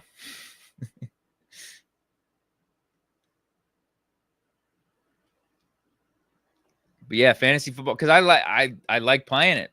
So I got into it, and to try to win, you got to be on the waiver wire. You got to be paying attention to trades, all that shit. So that's, I'm not going to say hours upon hours of your day, but you got to, like, through the course of a week, you got to be locked into fantasy football. If you're trying to win, I'm competitive. I do want to win. So that's a haul too. That's a grind, especially if you're doing season long. It's like, Just look at the cost benefit analysis. Is it worth it? Is it time worth it? You get pissed off in fantasy too. Get real pissed off. It's like, the season's not cooked. Season's not cooked. We're all right. YA Black, 1-to-1 replacement for Derek Harmon. What's his actual injury? Do we have real information on this yet? Everyone's saying knee injury. I heard MCO, ACO. Trey Sermon, get that first down. It looked like his foot went out of bounds. Maybe the ref missed it, though. Makeup call for some of the shitty calls earlier in the game. Oh, they're giving us that. His foot looked like it went out of bounds. I can't even front.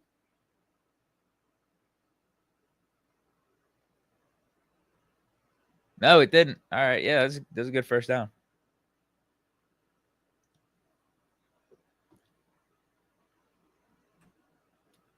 So I guess Caleb Johnson's day is done. Trey Sermon's running good. Yeah, fantasy basketball, fantasy hockey. I used to play those way back in the day. That's every day.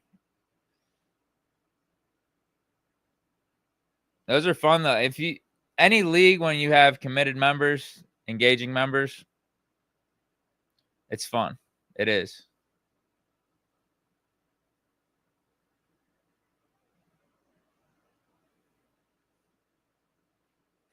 I agree with this because whenever I saw him on the card, he had the towel over his head, just really downtrodden. Looked really upset. I think you're right. It can't be good. I mean, he's missing a good portion of the season, probably, if not all of it.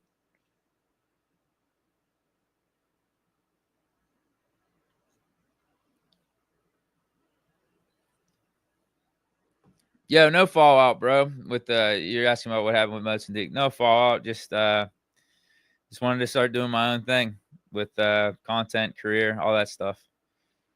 No fallout at all. No, I mean, extremely grateful for my time with Moats and every opportunity and all that. Like, yeah, it's insane. Wouldn't be here without it. Oh my God, bro. Yeah, Moats gave me a chance, man. I got nothing but appreciation to Moats.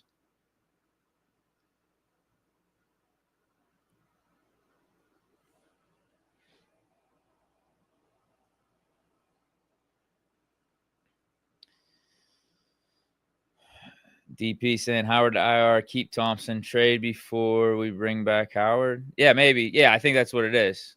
You keep flexibility with putting Howard on IR and having Thompson still on the roster.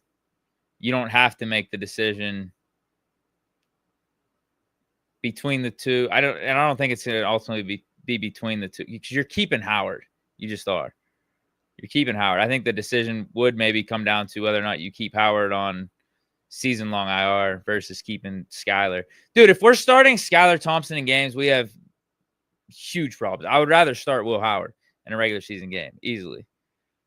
I mean, we're calling back Ben before we're starting Skyler Thompson. Let me put it like I can't even. This is my thing with the whole Skyler Thompson conversation. If we're at the point where we're actually relying on him for a regular season game, you're calling up Big Ben. Like you just are. You're calling up Big Ben. I'd rather start Will Howard over Skyler Thompson. I'm not joking about trading for Kenny either. Might not be a bad idea to do that now and make Kenny QB2 behind Rodgers. I'm just saying. Trade for Kenny. Who else? What other quarterbacks do we have ties to now? No, we're not trading for Mitch, though. Definitely not Mitch. What could we do? This is a great thought exercise. What could we do before Skyler Thompson starts a game for us? First thing I'm doing is calling up Big Ben. If he says no, can't do it, out of shape, too far removed from football, trading for Kenny. Like I said, I might even be, if we have to go to backup, I might be trading for Kenny before giving Mason a shot after some of these these preseason games. What else could we do out there?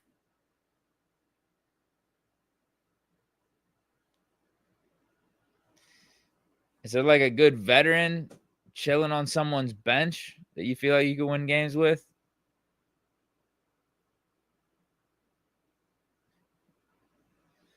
All right, let's see if we get a field goal out of this. This drive started off hot and ended in disaster. It was 3rd and 20 something. Just picked up a couple extra yards, getting better field goal position. Cousins, actually, yeah, as sad as it sounds, yes, I would trade for Kirk Cousins before starting Skylar Thompson. Yes. Shador. Yeah. Yeah, I would. Yeah, I would trade for Shador before starting Skylar Thompson. What are all the moves we can make before starting Skylar Thompson? Anthony Richardson. Oof. Is it for one game or is it for the rest of the season? Oh God. I think you gotta go Skylar. I think you gotta go Skylar. If you're talking about excitement and just potential what if factor, Richardson, but I think you actually gotta go Skylar on that one. Mac Jones over Skylar Thompson. God. Probably. Yeah, probably. Probably Mac Jones over Skylar. Jameis Winston. Where's he at now? Giants. Yeah, I think, yeah. Maybe. Oh, he was bad last year. He had like those 2 games where he had like 500 yards, and he was terrible. Like they benched him. Didn't they bench him at the end of the season for DTR? That's the Browns. Duck. You guys are saying Duck. No.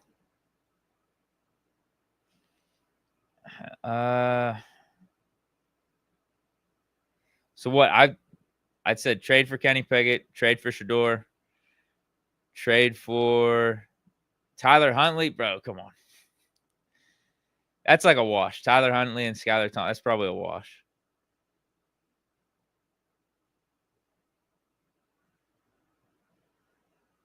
Mac Jones,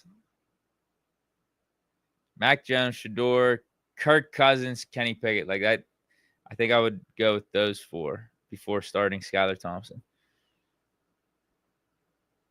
Derek Carr out of retirement. Okay. Stafford. No, Ryan Tannehill. Yeah, isn't Ryan Tannehill out there? Yeah, I would pick up Ryan Tannehill over Skylar Thompson. Coming in cold though. If it's for one game, no.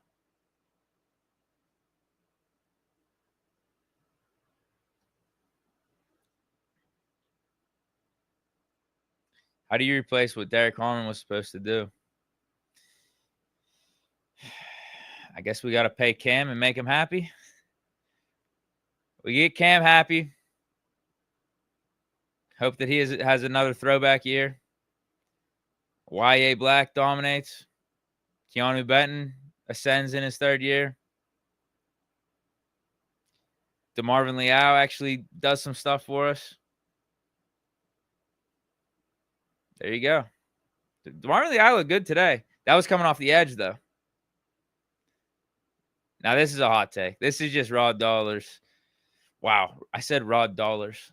Dude, I haven't even had that much more. I'm not even drunk. I think I'm just getting fatigued from this game right now. We're about 2 hours in. I said raw dollars. Raw dollars. Says I'll go with Drew Brees before I bring back Kenny. That's just a hot take. That's just, you're trolling there, bro. You're trolling. Brees' arm is absolutely shot. All right, we got TJ interview here. TJ, master of cliches. We were talking about cliches earlier and just saying all the right things and just getting through an interview. TJ Watt, one of those guys.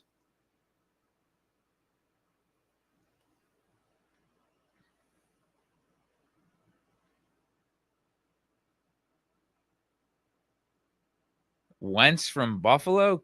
Is Carson Wentz in Buffalo? Is that what you're talking about? I don't think we have Derek Harmon confirmation one way or another. We're seeing out for the season, ACL, MCL, knee injury. It just doesn't look good. It's going to be a significant amount of time, probably. Why does our luck suck so bad with these first round picks? Fautanu last year. I guess really should. We'll say not first. High picks. How about high picks? What the hell, man? I'm just trying to think back. Let me know if I miss anyone. Fautanu last year. Roman Wilson last year. Year before that. Why do I think we were missing someone? Who? I mean, Corey Trice. That's a late pick, though. Calvin Austin, 4th rounder. Missed his rookie season.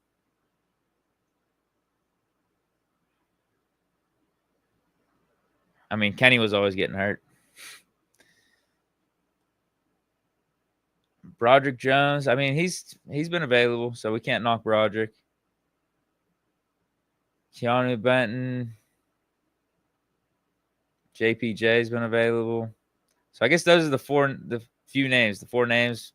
Fautanu, Roman Wilson, Calvin Austin.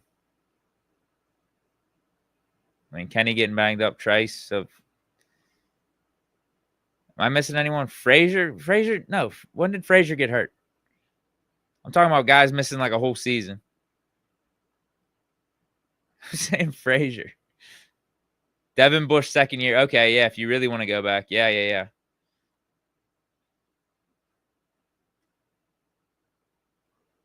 No, not Carson Wentz.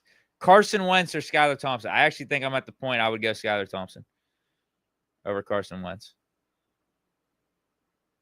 Am I missing any names over the last few drafts?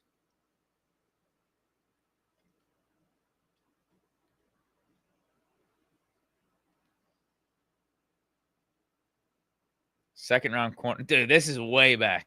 Noah K, that second round corner we drafted that never played. That's so far back. Sequez Golston. All right, we got some Deke De Niro in the crib. Michael Fowler. Appreciate this, bro. Let me pull it up. Production skills down right now. Damn. Thompson would have Namo advantage of the system. Anyone else?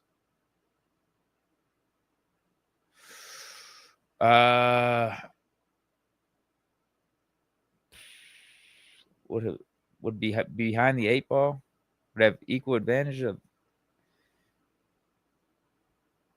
Man, I'm struggling with this one. I think basically what you're saying is any of these guys that we're talking about bringing in to start over Skylar Thompson would be behind the 8 ball because they haven't been in the system this offseason. And for that alone, Skylar Thompson has an advantage. I know what you're saying. That's a good point. That's why I'm not. I think there's certain guys where I'm just like, I will go Skylar Thompson. But if you're talking Pickett, Shador, maybe not Mac Jones. Maybe we do. Maybe we hold off on Mac Jones. Kirk Cousins, Pickett, and Shador, I would just say start over Skylar Thompson. I think those are the 3. Unless, because even like Tannehill, I get your point. Tannehill would be coming in completely cold. I mean, you're calling up Big Ben first, though. You're definitely calling up Big Ben.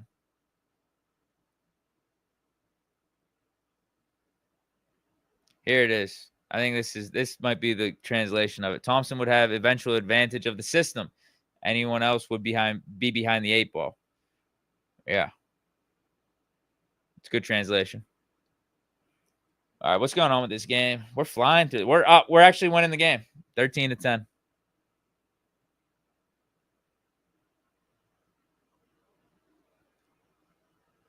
So what's the move for tomorrow?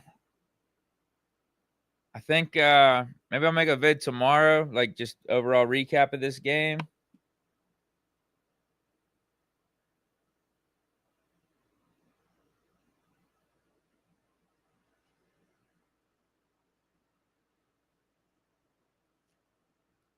Like tomorrow morning vid. So I got shit to do this weekend. I got, like I said, wedding dress rehearsal tomorrow. Wedding. I feel like I gotta get some additional content out for this. I don't know. I mean, I don't know if this whole show's kind of been just like, in a way, like the post-game report, breaking down the game.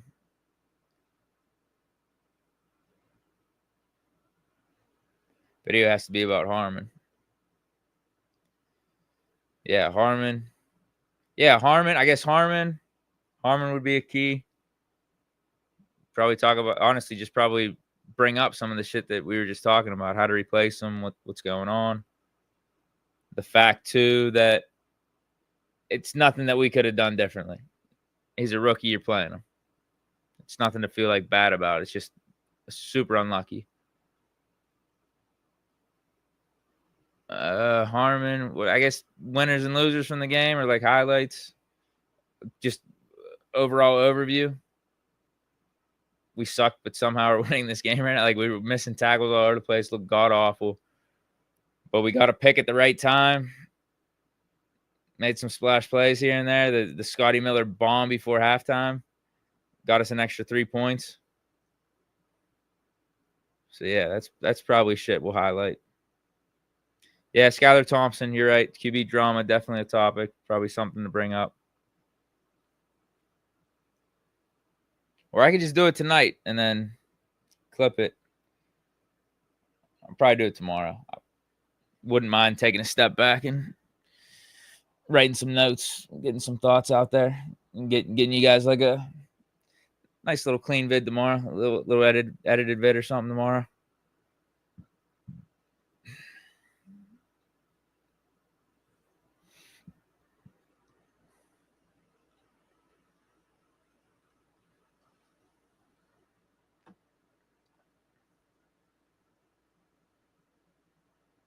We still got a fourth quarter, though. I just don't want to see Woodside. Don't give us Woodside.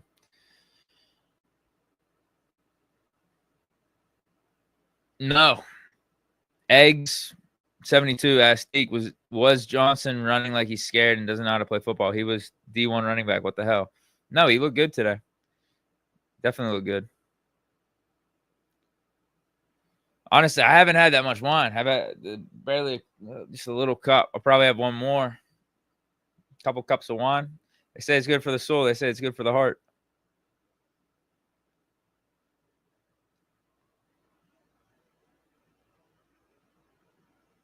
This is 100% true. Harmon injury bigger than if Johnson had gotten injured just because of the position depth. 100%. Yeah, you could pick up a running back. You could have got hell, we just would have kept Lou Nichols. Our running back room would have been Jalen Warren, Kenneth Gainwell, and Lou Nichols. And we would have felt all right about it. You're right, 100%. Good take.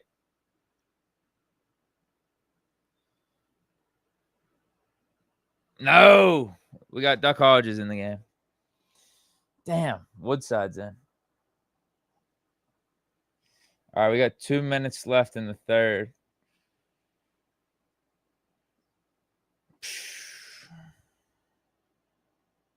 Oh, I didn't know that. Damn. I'm behind the times, I guess. That means joking. Okay, good little. See, Lou Nichols.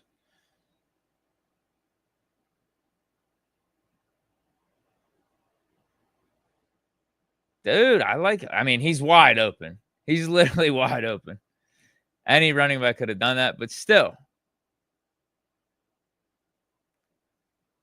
He could have tripped. He could have dropped the ball. He didn't do that. I might be a better quarterback than Logan Woodside. I might be. I could have made that pass.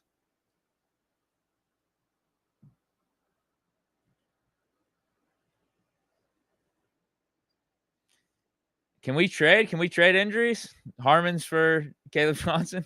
And then we got Lou Nichols. I don't think it works that way. But it's a good take. Yeah, for sure. If you had to pick an injury to one of the rookies, well, obviously it'd probably be our 7th rounder. You know what I mean? It'd be Bruner or Dante Kent. But in terms of our top 2 rookies. Yeah. Yeah, it sucks it was Harmon. I might have to switch mics here. I might have to switch to like the computer mic. Computer's dying on me. Yeah, I'm down to 14%. We'll see how far we go. But yeah, I might have to get my laptop charger, get rid of the mic. This laptop's only got 2 plugs in it, and one's for the camera and one's for the mic mixer. So I think I had to do this for the draft too, like midway through, just because my computer, the laptop can't hold up this long. Have I commented on Liao's play yet? Yeah, I did. I liked it. Liao's playing good. I think he's gonna get a spot. I said that going into this game, but I think this one gave himself even a better case to make it. Coming off the edge, versatile. Dude, we got to keep Lou Nichols, man. That's who we got to keep.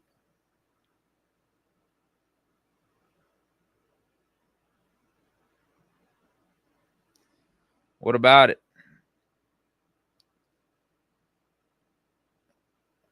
Yeah, what about it? Left with no contract.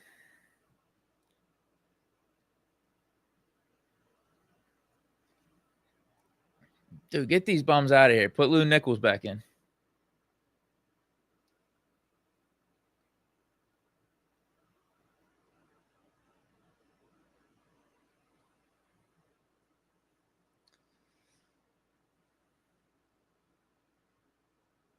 Man, where are you guys at with this game right now? I'm like, wait, we got another quarter left of this shit. I'm sorry. Dude, we're at the point. Come on, we got Hall in there, and we got a dude we just freaking picked up off the waivers this week on our O-line out there. Come on. Who's your favorite running back so far? Nichols. Yeah. How much faith do I have having him for the regular season versus a Caleb Johnson or Jalen Warren? But yeah, I think he's a fan favorite right now. I think he's my favorite running back from the preseason, or favorite player even from the preseason. Let me think. Yeah, who's my favorite player this preseason? It's Lou Nichols. Who would even have a case? Who would you guys pick? Probably some of you guys would pick Skylar Thompson. I'm just not a Skylar Thompson fan. I've seen his work in the regular season. I've seen his work in games that matter. I'm scarred. It's disgusting. Can't unsee some of the stuff he's put out there with Miami. Awful.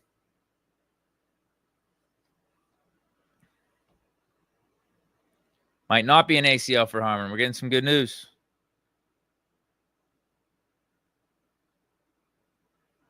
Thank God. Get the prayers up. Let's go. They say God's a Steeler fan. Peyton Wilson. All right, he's been flying. Yeah, Y.A. Black's a good one. I do like that. Y.A. Black. Y.A. Black. Lou Nichols. Some of the receivers, honestly, if Rock Taylor was still around, we could say Rock Taylor. I like Brandon Johnson, though. Brandon Johnson. Scotty Miller's been balling out. Roman Wilson's been good. But Scotty Miller, Roman Wilson, they're not like true preseason darlings.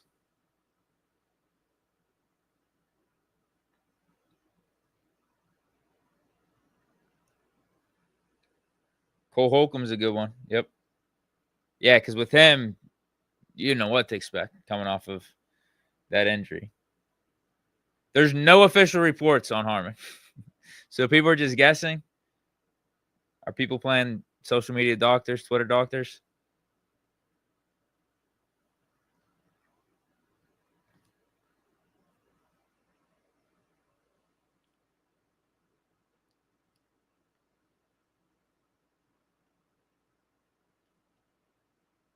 Has he?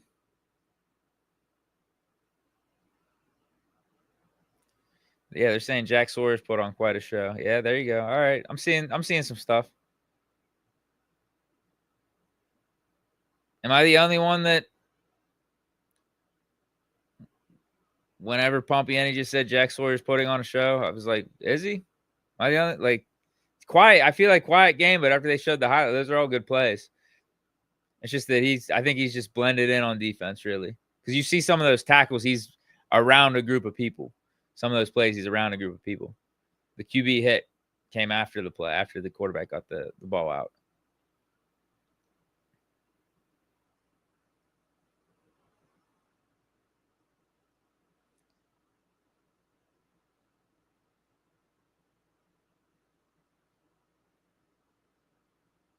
Yeah, I'd say Lou Nichols, Y.A. Black.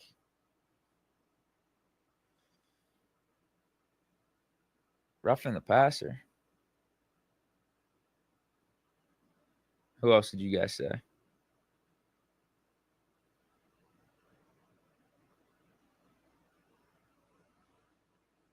Scotty Miller, Roman. They're not really preseason underdogs, though. Already went over that. Skylar Thompson. Yeah. Skylar Thompson, big winner this preseason. You got to give him credit.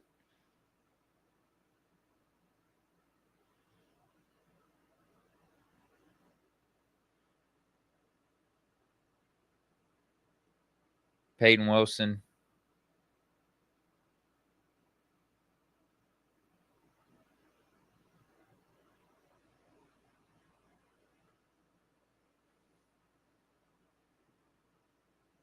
Darnell Washington. Yeah. Hopefully we get him more involved. Hopefully the preseason translates to the regular season for him. And you guys are saying Skylar's too. I can't go that far. I can't, bro. I can't. I know you could say, what have you done for me lately? What's your recent tape? And you could say Skylar outplayed Mason in the preseason. But I'm going to say, what have you done in the regular season in your career? Point blank, period. And Mason's the better quarterback over Skylar Thompson. There's not even close to a debate to that. Not even close. Even Mason with the Titans last year is better than anything Skylar Thompson's put out there. I'm sorry. Just got to call it like it is. Harmon, I liked him too after that first game, but then he dropped the touchdown. I don't really see a rule for him. I don't really see it happening for him, unfortunately. If he would have balled out, though, in preseason game 2 in this game, maybe. Could have been like a shifty slot guy for us, play some H-back, fullback type of stuff. Also a running back, special team guy. Hasn't done enough, though. You see the potential in his game, though.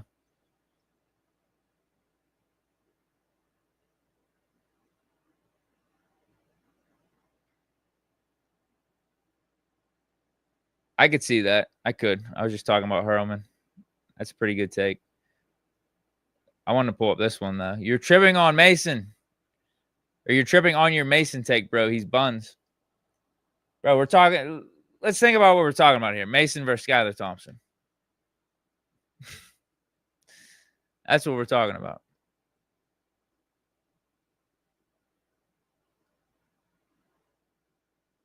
We're splitting hairs on Mason versus Skylar Thompson. Although I don't even think it's splitting hairs. I'm still taking Mason. Head and shoulders above Skylar Thompson. Ben Sauls, he's a good kicker, man. I mean, he's coming from Pitt. I wouldn't be surprised if he lands a spot somewhere. Good for him. But like even with Mason, I brought up my take from last week. I think it's aging well. Is there a better backup option out there that we could bring in? Like a guy that's been here before. Like a guy we drafted in the first round before. Maybe KP8. better backup option over Mason. Better long-term solution after Aaron Rodgers than Mason. Everyone deserves a nice redemption story, huh?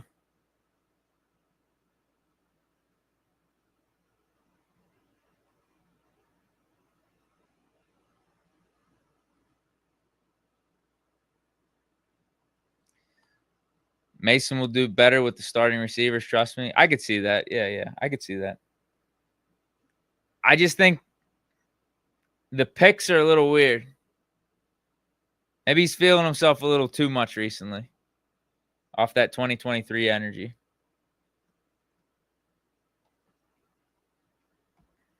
Taking some reckless passes or making some reckless passes. See that? I mean, this is a fair point. That's why I brought up my Kenny take. Yeah, your goal was like the backup in preseason. Just don't be that guy. Don't be throwing the picks. Just keep the offense moving. Don't be doing anything crazy. I'm with you. It's vanilla schemes you're going up against. Like, how are you throwing those picks? How? Oh, man. I'm not the only one saying it. I am not the only one saying it. Damien.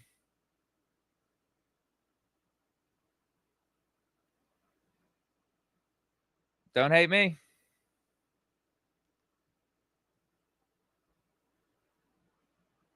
Don't hate the player, hate the game.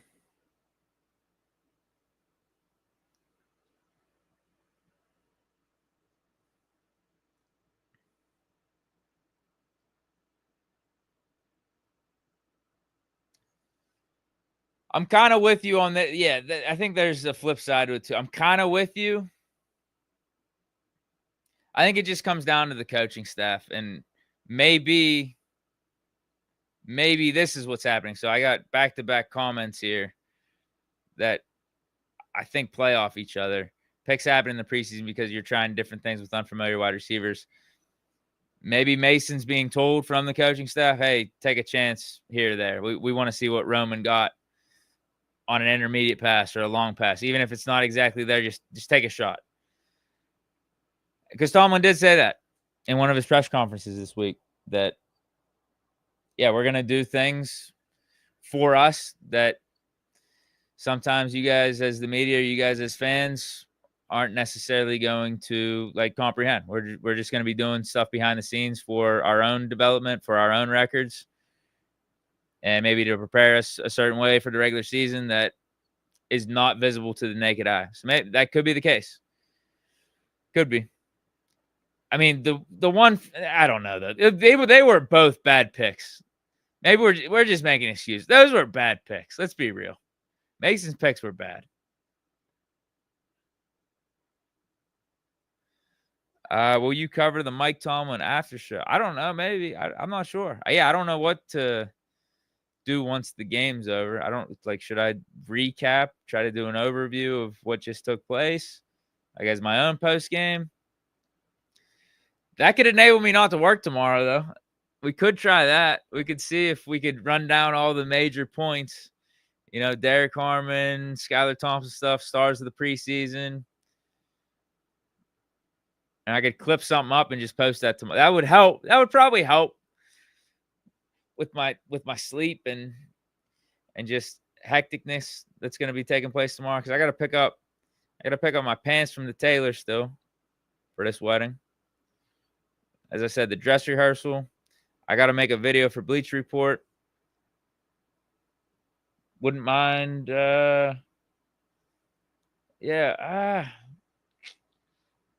I don't know. What would you guys prefer? You guys let me know. Would you guys rather me just kind of log off after the game? I'll get you guys like a clean video tomorrow. I'll rewatch it. Maybe some fresh perspective. Or just maybe ramble after this game and clip it up and post it later tonight or tomorrow and call it the post game, or call it the preseason game 3 reaction. Well, you react to the cuts on Tuesday. Yeah, this is my job. I kind of got to, right?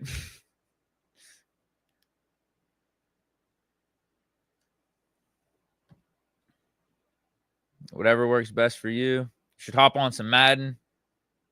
Have you ever ranked your Tomlinisms? No, that'd be funny, actually. Yeah, maybe we could just stay on. Because I feel like people are probably going to hop on after the game. I could see that. All right, we got a Rodgers interview. Let's turn up the volume.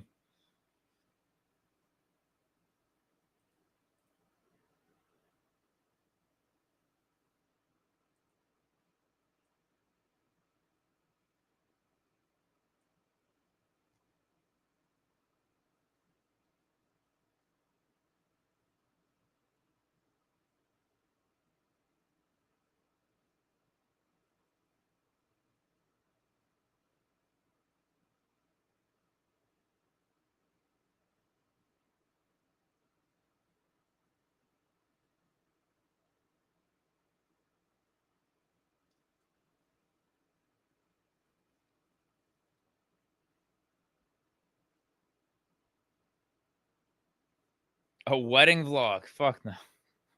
No. Absolutely not.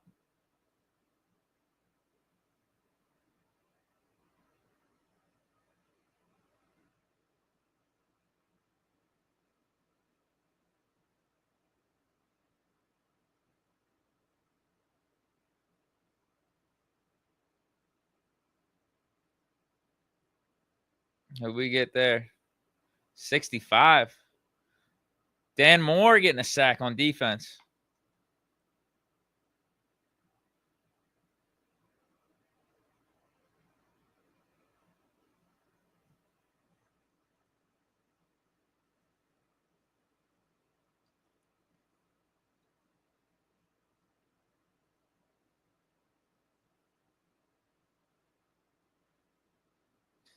This wine's got me. It's got me buzzing a little bit. The wine buzz is just different from beer, like tequila and shit. Just a different buzz. Can't explain it. I mean, it's a similar buzz, but like, you guys get what I'm saying, I think.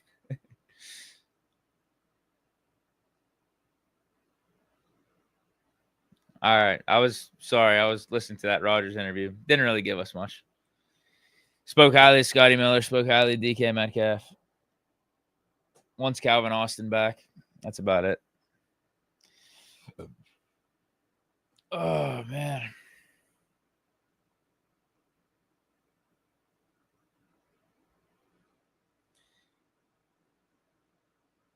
What is this? Larry's cousin. If they cut Skylar Thompson and Mason Rudolph, it'll be an extreme tragedy against mankind.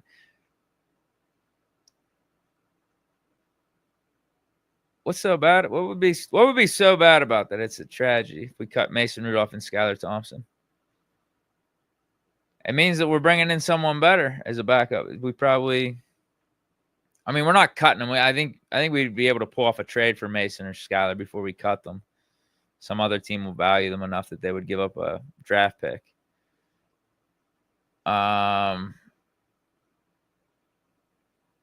think it would maybe mean we're bringing in 8. We're bringing in the old 8 if we do that. What number would Kenny have to take? Can't take 8. We know for God sure he's not taking 7. I guess he could take 6 once Woodside gets cut. I don't know about Madden, bro. I was just going over that earlier. We might need to get some prepayments happening for me to play Madden. If someone can guarantee me $50, $100 in super chats before logging on, maybe we'll do it. Pay for play.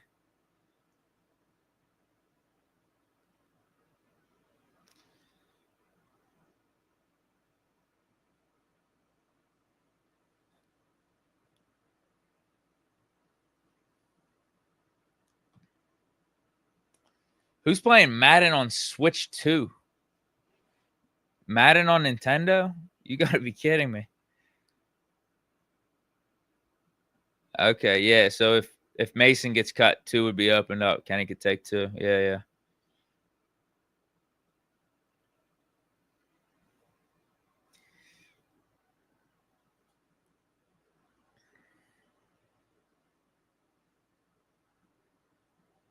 All right, what are we talking? If I stay on, what am I talking about for the post game? Harmon.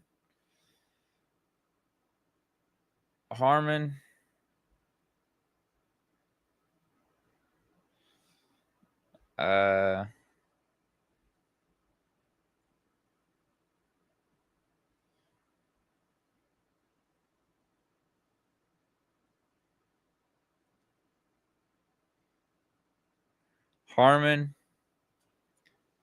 QB stuff.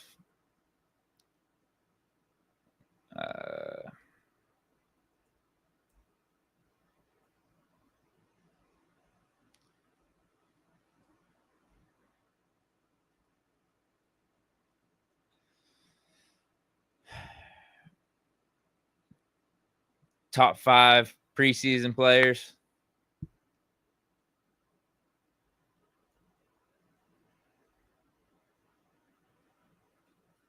Top 5 favorite preseason players, something like that. Hard to drink and type. No. It's actually easy.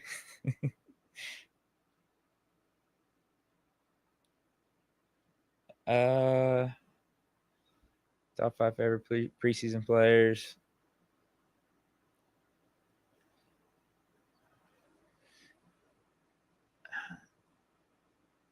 What am I missing?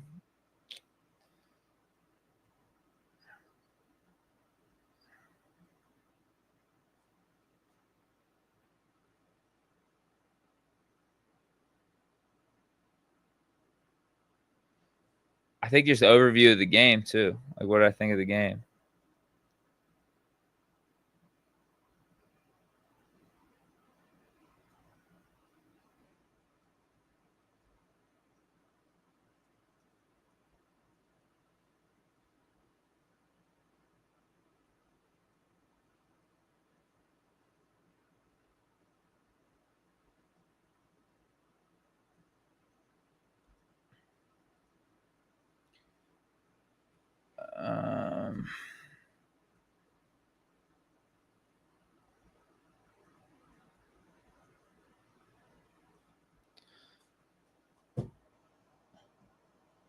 I haven't been paying attention at all to the punter competition.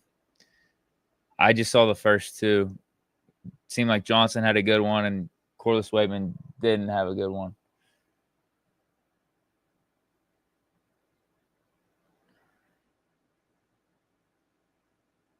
Talk about the Cracker Barrel rebrand. What else we got, man? What else?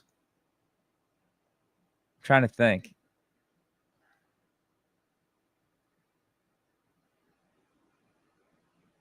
Warren's ball security issues. Yeah. Yep. You're not wrong on that. I'll include that. I will include that.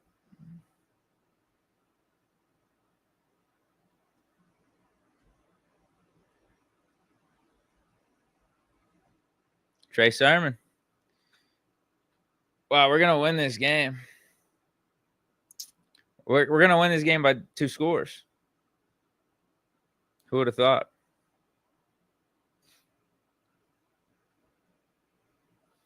Such different vibes, like watching this, where it's preseason. We're not gonna see any of these guys on the real team.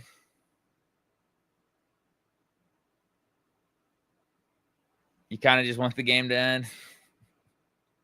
Versus in the regular season, this is the most exciting part, 4th quarter, specifically for Steeler teams, because these times of the games is when you get your heart beating, and your heart it starts getting really intense. That's just how we operate. Can never have just a easy win for the Steelers. Hopefully we get some of those this year with Rodgers. Hopefully.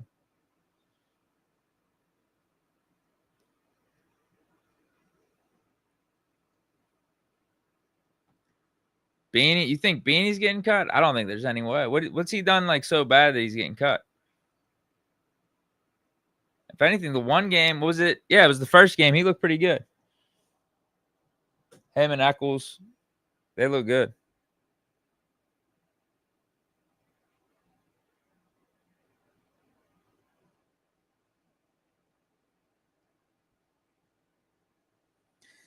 This game's actually, I was gonna say, like, I've been on the stream for 2 hours, 30 minutes.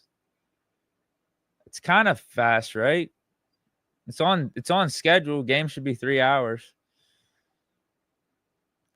I think it's because we have Woodside in the game.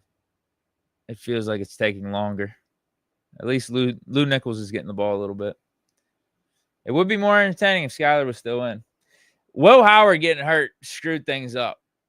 Really did for preseason excitement. It'd be awesome to see Will Howard, and then I guess we'd be seeing Skylar Thompson right now. Oh well, what can you do? All right, I'm switching the mics out here. I'm gonna see what happens. I gotta charge the computer up. I gotta go get the charger. I will be right back.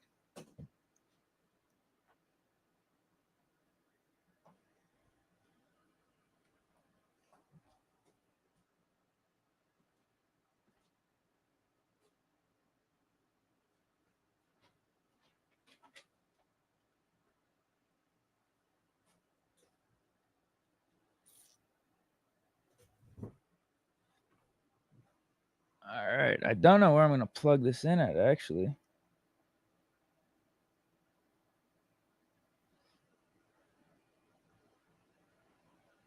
Huh.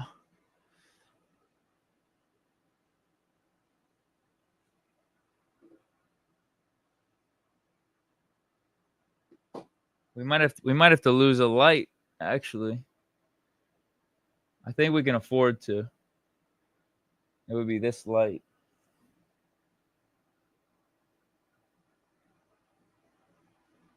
Hold on, let me see. Yeah. Damn, this isn't. I definitely did not put together a good efficient outlet setup here. Wait.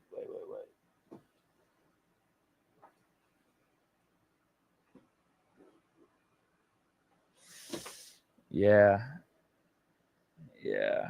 Let's see. All right, I think I found a solution. Hold on.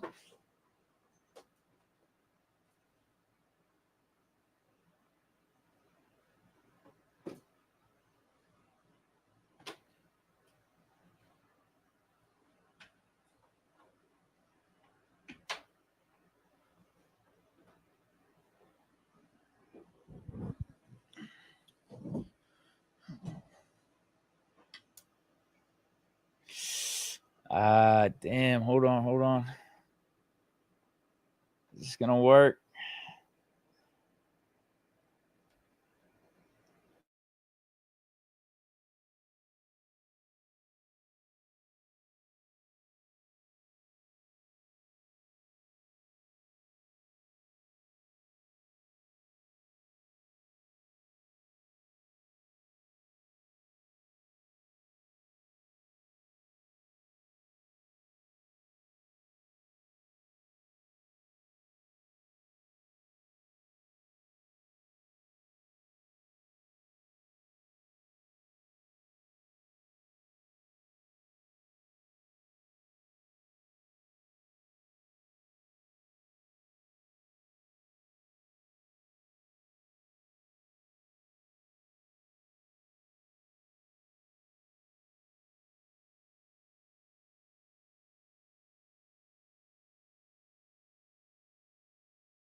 How about now? How about now? I just thought you guys were delayed in the chat. I thought you guys were delayed in the chat. How about now?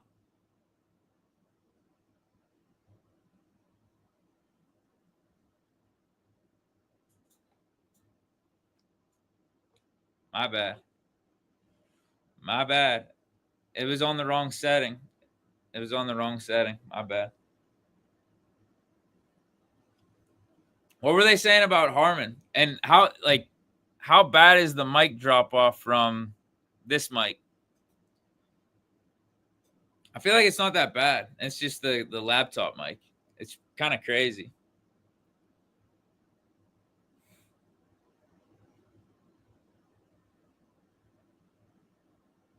Harmon walked out on the field.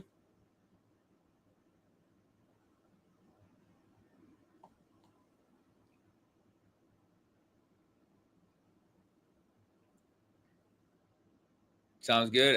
Everything sound good. Might have some like white noise, some like background noise from the air conditioner, but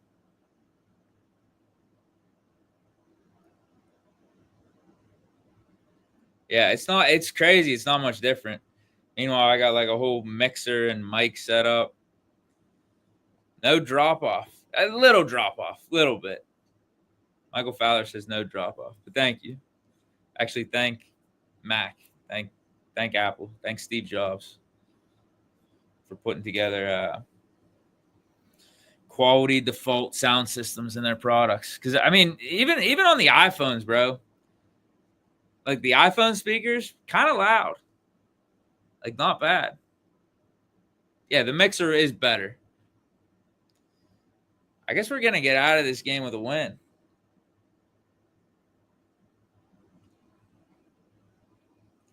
Panicking? What are you panicking about, bro? Harmon or this game? I hope it's not for this game. I hope you're not panicking about this game.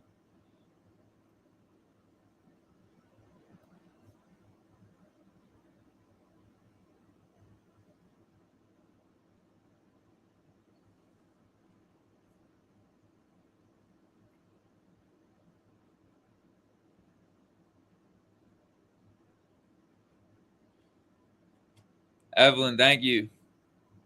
Dicto. Dictanero.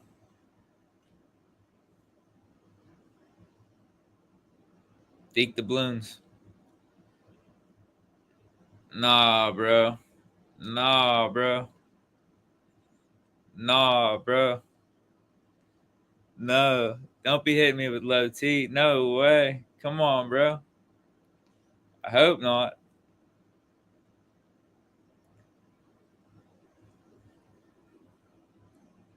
Damn, is wine giving me low T right now? I feel like red wine should be good for the T.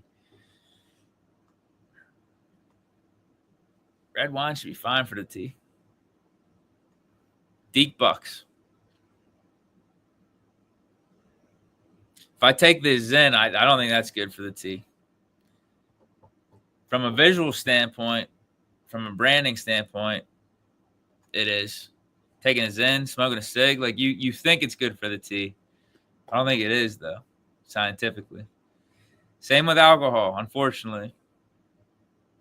Like you would think tequila on the rocks, whiskey on the rocks, good for the T. Alcohol just ain't good for the T, unfortunately. Red wine, though, red wine, maybe. Red wine, there's health benefits, they say. The heart, blood flow.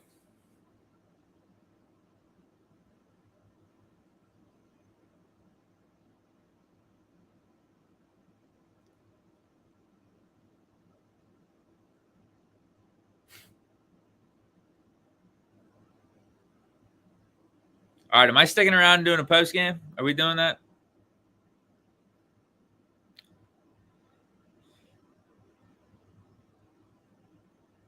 Okay, wow, we got a theory here. I got to look this up. Pure nicotine is the best for the T. Is it good for the T or is it just neutral? Like if you actually had a T regimen, like you're not throwing nicotine in it, right?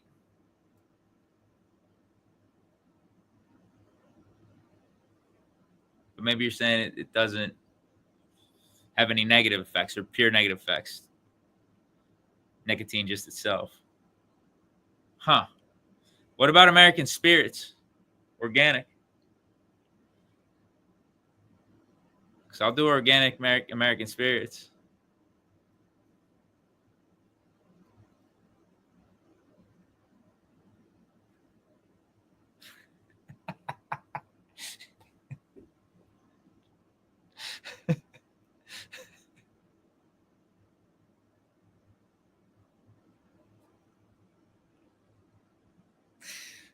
Oh my God.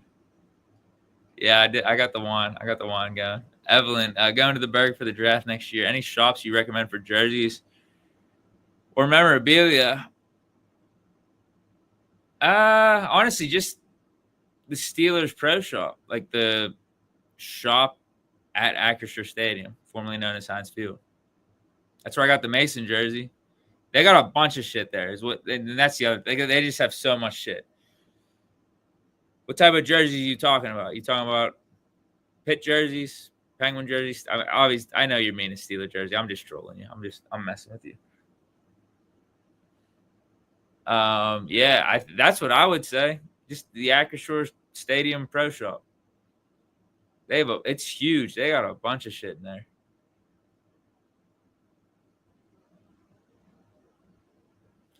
Rally house. There's a bunch of rally houses and stuff in Pittsburgh. Those would be my two picks. Your memorabilia, though, I'm not as big of an expert on that. I'm probably just bringing you general merch in terms like autograph stuff, memorabilia. I don't know.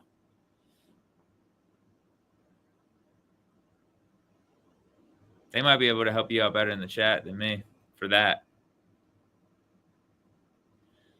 All right, we got conflicting reports. Nicotine is not good for testosterone.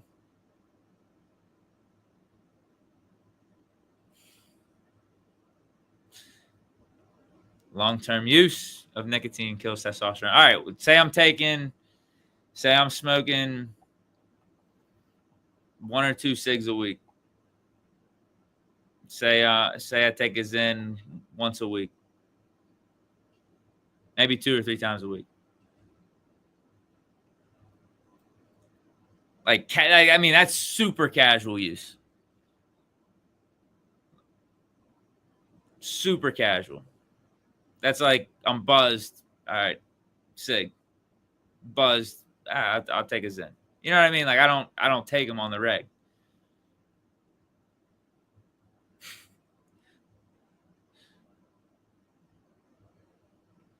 Yeah, this is a good one. Strip District's full of good shops and unique stuff you won't find in the Steelers Pro Shop. Like probably more funny shirts if you want to do that. Like just straight up Yinzer type of t-shirts. Goofy stuff.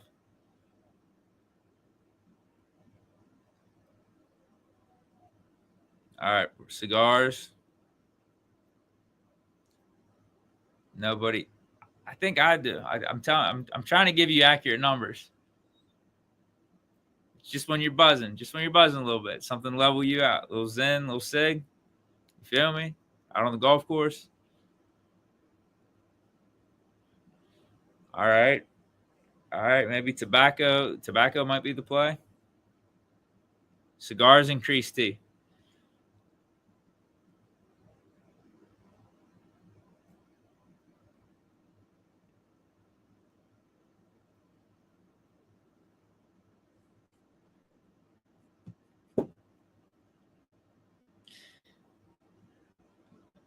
Iron City Jazz. Deke, what concerns you more in the first half? Wow, that's a good question. Is that a good question to start off this post-game show? What concerns you most in the first half?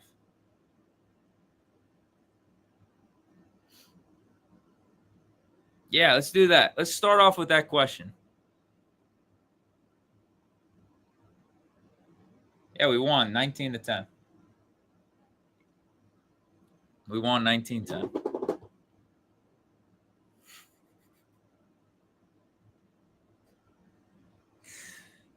Man.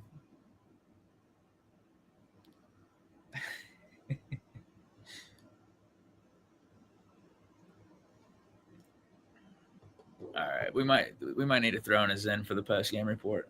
We might need to. Quick Zen for the post-game. Do I keep Pompiani and Batch and the Steelers post-game in my ear while I'm trying to do this? Maybe. We'll just turn it down a little bit. I kind of like the background noise, like the commercials. Maybe I'll steal a take from them as I'm doing this. Maybe someone will bring up a good take, and I'm just going to steal it. Harmon out. Is this true? Do we have a real report on Harmon? He says Harmon out for the season. Just kidding. He's on the sidelines with Cam laughing, talking with teammates. Huge relief. That's what they want you to think. That's what they want you to think he's good. I don't know. I don't know what to make of it. Panthers pack. Here we go. Not today. It's amateur hour. It's preseason. We ain't doing that today. Is this true? I feel like this is good. Which offense? Ours or theirs? Offense averaged 7.2 yards per play. And we did have that bomb to Scotty Miller before half. Which offense? I mean, you could make a case it was the Panthers too.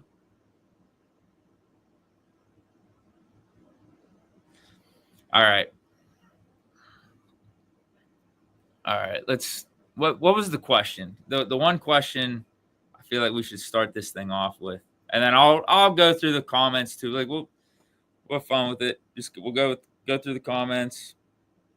Just overall assessment of the game, overall assessment of preseason, what today means, favorite preseason players. Wait, where'd it go? Did I lose the question? Oh, here it is. No, it's not it. Shout out to everyone here, man. Seriously, shout out to everyone here. Shout out to everyone that was here for the whole live stream. That was here for the whole watch party, I guess. Now we're going to get people rolling in right now. Shout out to them too, but I guess they weren't the real ones. They weren't the ones here for the full game. It is what it is, though. I get it. Some of them wanted to go out to the bars. Some of them wanted to go out to the bars, talk to baddies. Now the game's over. Now they're coming back to the post game. They're coming back for the live reaction after. I get it. If you guys didn't give me 500 likes on my last video, I maybe would have been like them. I don't know if I would have had.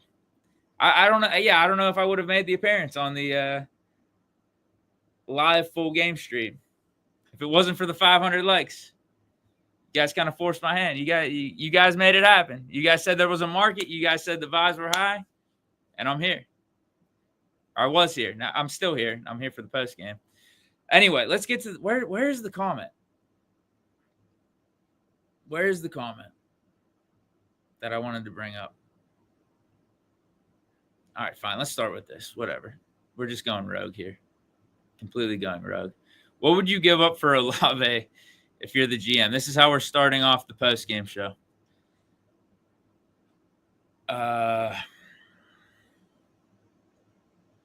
What was the rumored McLaurin trade? We give up Freiermuth in a second. And I was actually saying earlier today that, maybe we should do it. I will admit that is too much. That's steep. But if the Commanders are trying to play hardball, and that's the offer that the only offer the Commanders would take from us, then it's still something to think about. I'll put it to you that way. Obviously, we don't want to give up Muth and a second-round pick. We'd rather give up Muth and a third-round pick, or just a second-round pick and not Muth. But let's not act like that isn't somewhat of a fair deal. If you're just talking about improving our team for this season, giving up the second-round pick next year sucks. But Muth, second-round pick for McLaurin, that wouldn't be the end of the world. Maybe it's slanted in the Commanders' favor, especially if you're talking about long-term, but because McLaurin's 30 years old, and then we'd have to pay McLaurin. So Olave, not as good of a receiver as McLaurin. Injury prone. Third-round pick. I tried for a third-round pick. And maybe the closer it becomes to trade deadline, and the worse the Saints are this year, because we know that the Saints are going to suck, maybe he could be had for like a third rounder, maybe. And then there would have to be a wink-wink agreement with his new team that he'd be getting a new deal, a contract extension in the offseason. That would be my guess. Hold on. There was a question here. Where'd it go? Wasn't there a question that asked me, like, what was the most concerning thing of the first half? I can't find it. I literally can't find it. Oh, well. What's poppin'? Shout out to everyone that was here, and I guess the new people that are stopping through, the fake ones. We're cool with the fake ones. Their views count now. It's fine. Still counts. All views count. If you're here for the full live stream, if you're just popping in right now for the post game, prayer hands up. But you know what? I can't find the question, but we're gonna use it as a prompt. Like, what was the most concerning thing of the first half? We'll just say the most concerning thing of the whole game, and that was the missed tackles and the sloppy as hell lackadaisical play. Like, that's not good. It's not good. It's preseason. I said this a couple times on the stream. It's preseason. Doesn't matter. Like, if you look at the full context of this, you look at the bird's eye view, like, who cares? Who gives a shit, right? At the same time, when you see the Steeler uniform out there, when you see the black and gold out there, when you see the Steeler helmet out there, you see the logo out there, if you have the option of you'd rather see good play from the Steeler side of things or bad play, I'd rather see good play. And we didn't see good play for the majority, if not most of this game. But somehow we got out of the stadium with a 19-10 win. We won by 2 scores. Crazy. Like, who would have thought? Honestly, throughout the course of watching this game, I'm thinking to myself, oh, we're getting blown out. We're down 10-0. As we're getting close to halftime, oh, we're down like 14-0. We're down 20-0. Third quarter, oh, we're down like 20-7. But no, every time I looked up, we're winning the game. That's because we did make some timely plays, like that bomb to Scotty Miller before half got us an extra 3 points. The pick by James Pierre as the Panthers were driving, that helped us. So it was a weird game where, like, we looked god-awful, but we still won 19-10. And I'll say this, specifically about the first half. Going to that comment that was there, then disappeared, like, what concerned you most about the first half, is that we played the starters. Like, I'm not too big on that. I'm not the biggest fan of it, especially if the priority for this 2025 season going into week 1 is just get to that Jets game healthy. Get to that Jets game fully healthy. So playing guys like Joey Porter Jr., Darius Slay, Jalen Ramsey. You saw Muth out there for a decent portion of the first half. Who else? Who else was out there? I think, wasn't Deshaun Elliott out there for a minute? I think you saw, like, tentative play. I think you saw JPJ, specifically him, because he whiffed on a tackle. You saw some of the players out there, some of the starters, guys that were expecting to play serious minutes, have serious impact in the regular season, play tentatively. Focus more on not getting hurt rather than making the play and playing football. If that's the case, then just don't play him at all. Because that's how injuries happen. Is whenever you're playing tentatively, your mind's focused on not getting injured, and then something stupid happens. So I would have rather us not played anyone of note versus what we did. But at the end of the day, we got all those guys out of there healthy, and it looks like they're going to be ready to go, except for Derek Harmon. But there's nothing that we could have done about that. There's no regret that we should have with Derek Harmon because he's a rookie. Like, you're a rookie, you're going to play in preseason. It's just really unlucky. Now, my question is, what's the injury? Does anyone have confirmation yet? Do we have any updates in the chat right now? Because we've been going through the whole stream talking about Derek Harmon's injury, and it went from season-ending ACL to MCL to it's just a knee injury, back to ACL, season-ending. Some of you guys are saying season over, we're cooked, we're cursed.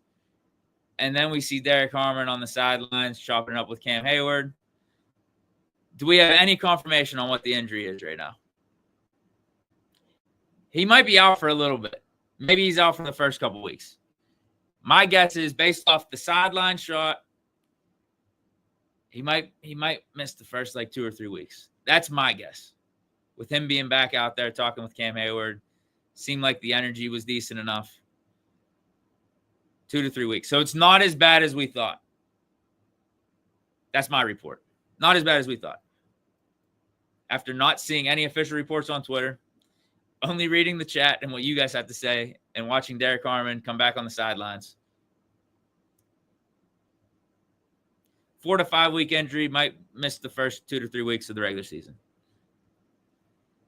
You're right. I mean, it was a scary situation. He'll be fine, but scary situation. But it's nothing that I don't think it's anything that we can do about it. Playing Jalen Ramsey, Darius Slay, Joey Porter Jr., some of those other starters in this game, that's something that it comes down to Tomlin. You're making a decision on it. You're weighing the risks and rewards. Derek Harmon, you're not even thinking. He's a rookie. You're playing him. Caleb Johnson, he's a rookie. You're playing him. You're trying to get him as much NFL in-game experience, even if it is the preseason, as possible heading into the regular season. You got to earn that, right? You got to earn it. You can't be, at that point, as a rookie, you can't be above preseason games.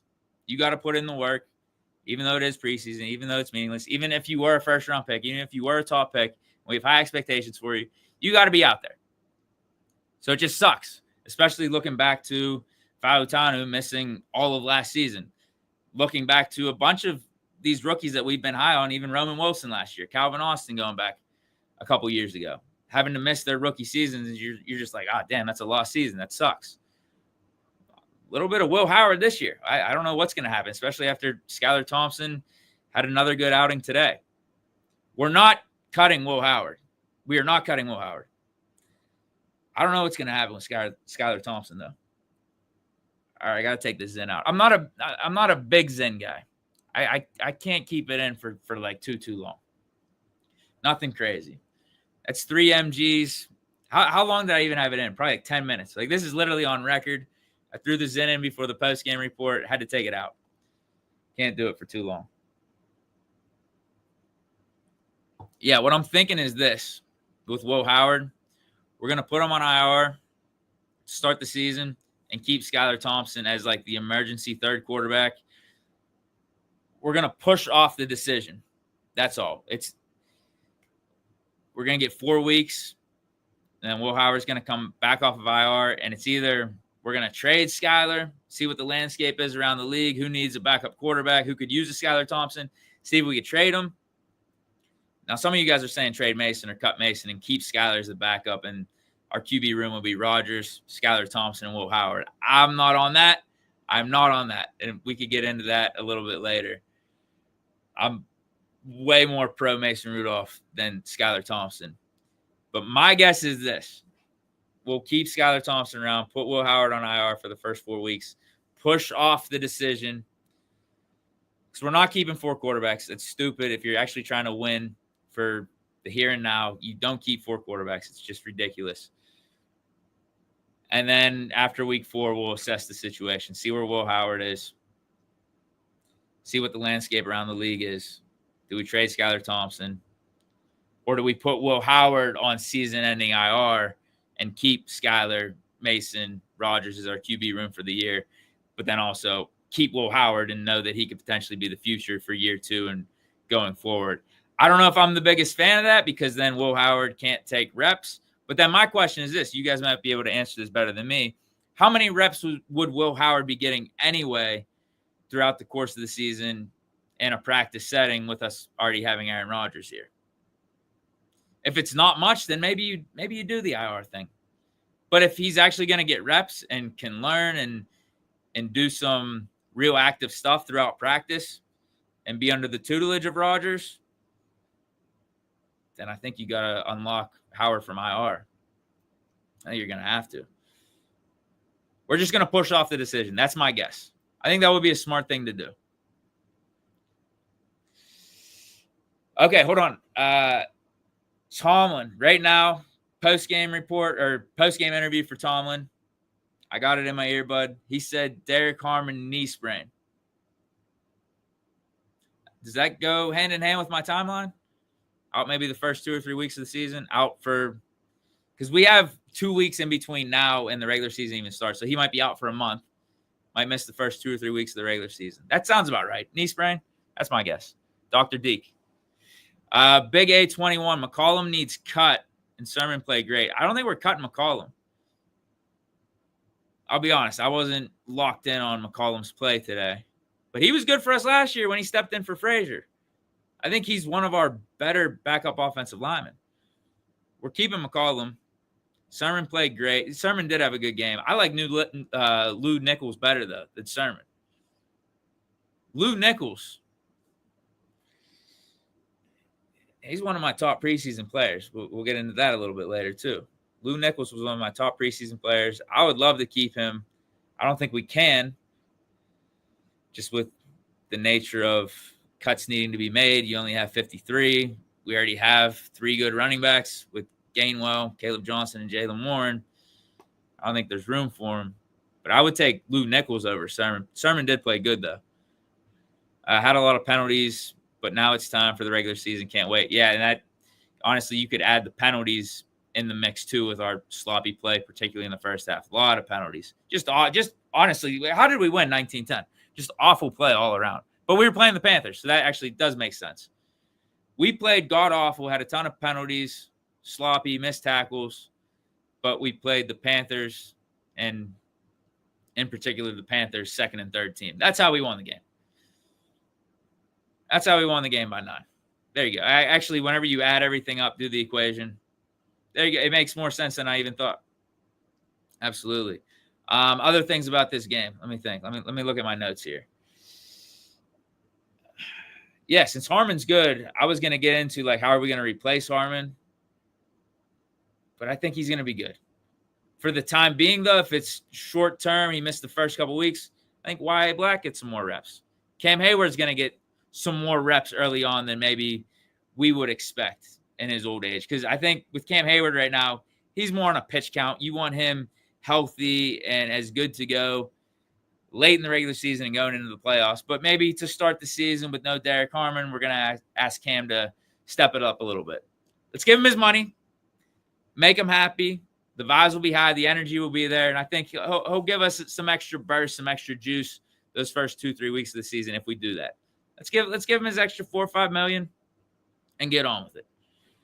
That's how we replace Derek Harmon. Y.A. Black looked good, man. He looked really good. This game looked good. First game of preseason. He's another one of my preseason stars. So let me just get into that. Preseason stars. Top 5 favorite preseason players. Lou Nichols. I mean, every time he gets the ball, he makes something happen. I get it. It's late in the game, but he's also dealing with our third-string offensive line. He's also dealing with our third-string receivers being out there and not really posing much of a threat to the defense. Always having good vision, always making lanes for himself. And when there's no lanes, he's falling forward, throwing some extra physicality out there. You look at his stat lines every game. It's really good yards per carry. It's explosiveness. He's catching passes out the backfield, helping the quarterback out. Lou Nichols, probably my favorite player from this Steelers preseason. And it's funny because I was kind of shitting on him after the first preseason game. I was like, this dude ain't even going to make the team. This don't even matter. He looked good out there. I couldn't even remember his name. I think I called it. I said it was Lou Nichols initially, but then as the post-game report kept going, people were bringing him up in the chat. I was like, who's that? Oh, 35. Yeah, 35. I think I mentioned him earlier.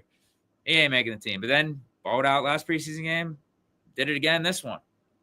Y.A. Black has been consistently a stud throughout.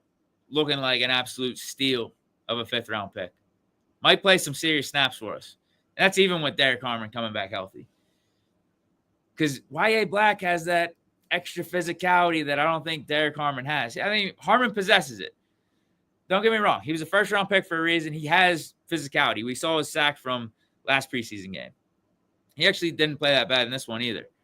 There's physicality, but Y.A. Black, a different beast, different monster. terms of that category. Harmon, more versatile, play him kind of across the line of scrimmage there. Can do various different things. But Y.A. Black, man, watch out. Watch out. Might have some impact this year. And then my 3, 4, 5. As much as I'd hate to admit it, Skylar Thompson. Dude, he balled out. Preseason, he balled out. What can you say? The bomb to Scotty Miller right before halftime set us up for 3. I don't think he made any bad plays. Even the pick last week, that wasn't on him. That was on the receiver. It clanged off his hands and ended up going to the other team. I got to give the dude credit. He looked good in preseason. So if we're just talking about preseason standouts, favorite players from the preseason, Skylar Thompson. But if we're talking about being QB2, if we're talking about trust in the regular season, if Rodgers goes down, don't even start with Skylar Thompson. Please do not. We're going with Mason Rudolph. We're going with Mason. Because as much as we could maybe talk about, what have you done for me lately? What's the tape look like recently? And Skylar Thompson, I guess we could say outplayed Mason this preseason. I'm going to hang my hat more on what have you done in the regular season when games have actually mattered, and Mason Rudolph washes Skylar Thompson in that department. And if you want to just talk about straight-up talent too, Mason washes Skylar Thompson in that department. So Mason is still our backup. There's no QB2 controversy, competition, anything like that. But Skylar Thompson did play good. In fact, what did we talk about in the middle of the stream? The hypothetical of if we get to the point where we actually have to maybe play Skylar Thompson in a regular season game, I'm going through several outside options before we get to that, before we get to Skylar. If we have to go through Rodgers and Mason, they're banged up or whatever, and we have to go to Skylar Thompson, I'm calling up Big Ben. Well, I guess you also got to think, is this a long-term thing? If those guys are out long-term, yeah, definitely we're calling up Big Ben. We're calling up Big Ben to save the season, ride us into the playoffs, try to win that 7 the right way with 7. Hashtag the sabotage. If you know, you know. Give the man his proper due. Give the man his proper position. That's quarterback for the Pittsburgh Steelers. He's taken out. He was sabotaged. Ran out of town. Give him his rightful spot back. But if it's not long-term, all right, so that's kind of a different story. Not long-term. Yeah, I think we could do with Skylar Thompson for maybe a game or two. But if it's multiple games, long-term, calling up Big Ben, you're trading for Kenny, you're trading for Shador, you're trading for Kirk Cousins. I'm doing all 4 of those things before even thinking about putting Skylar Thompson out there. I'm sorry. He's not the better option over Mason Rudolph. In fact, if we get to the point of him actually playing, I'm looking elsewhere. I'm definitely looking elsewhere. 4th and 5th preseason standouts. Jack Sawyer played good today. Do we put him in the preseason standouts, though? Favorite preseason players? I feel like he was kind of invisible the first 2 games. Showed up in this one. But even in this one, when they were showing his highlights, they popped him up in that 4th quarter. They're like, oh, Jack Sawyer had a good game. I was like, what? He did? Really? Seemed kind of quiet, but whenever they pulled him back up, I'm like, all right, yeah, that did happen. But he was just in the midst of a lot of other Steeler players that he didn't stand out. So we'll give him his props for this one. I don't know if we say full preseason standout. Listen, if Rock Taylor was still around, maybe we'd include him in this. I got to say Scotty Miller. Now, I don't know if he qualifies necessarily for this because he's been up to this point a legitimate player in the NFL. And, like, there's certain expectations you have for Scotty Miller. Like, yeah, you should do good in preseason games if given the opportunity. But still, he's on the bubble. He's on the roster bubble, and he's been awesome. And he's an Aaron Rodgers target favorite based off the training camp reports. And he really showed up in these preseason games. I think he's got his spot locked up. I think he's legitimately, with the roster the way that it is, our 4th receiver. I mean, with Calvin Austin being hurt, he's our 3rd receiver. It's DK, it's CA, it's Roman Wilson, and Scotty Miller. And maybe it's a debate between Roman Wilson and Scotty Miller. Who's more of Aaron Rodgers' preference there? But, I mean, Roman Wilson would be another name to bring up because he showed up in these preseason games as well. Despite the mixed commentary coming out of camp with him. He's played really good, and I feel like he's going to have a role for this team in 2025. So do I include anyone? You know what? I'm going to throw in Caleb Johnson. Pierre had a pick today. I'm trying to think of anyone else off the top of my head. Actually, you guys let me know in the chat. Who would be like your last player for preseason standouts? So we'll give Scotty Miller that 4th spot. I think he's performed better than Roman Wilson in totality of these preseason games. Who would be the 5th? I'm thinking between Roman Wilson. I'm liking Caleb Johnson. He impressed me again today. I think he ran even better than last week. He's improved every game. First week, he looked a little bit tentative. Second week, upon further review, I thought he ran good. I thought he ran with intention, ran with purpose, looked more confident. What do you have? 11 carries, 50 yards in the last preseason game. And then this one, we saw Jaylen Warren and Kenneth Gainwell get the first snaps at running back. And then when Caleb Johnson went in there, I didn't feel like there was a drop-off in speed or explosiveness. And Jaylen Warren and Kenneth Gainwell are known for that. They're known for their speed. But then you add that Caleb Johnson is like 6 foot 240 or something. That could be dangerous. I think he looked really good today. I think as the course of the preseason, whenever you tell the whole story of Caleb Johnson's preseason, he gets a positive report. I give him a thumbs up. So would he be 5 for me? Seeing Peyton Wilson. Yeah, I'd say his 1st and 3rd game were definitely better than his 2nd. He's flying out around there. I mean, he's doing his thing. Standout. Preseason standout, though. Preseason star. Favorite preseason player. Do we throw Peyton Wilson in there? It might be Caleb Johnson for me. Mark Robinson, James Pierre. James Pierre was getting cooked too much in the earlier preseason games, I feel like, to be a preseason standout. I'm not seeing any other good suggestions here. Malik Harrison, yeah, he was pretty good. I mean, we know Malik Harrison's making the team, though. We know what he is. He's been a good player for the Ravens for 4 or 5 years. Yeah, Malik Harrison's been good. Cole Holcomb wouldn't be a bad mention. Trey Sermon, no, because I'm taking Lou Nichols over Trey Sermon.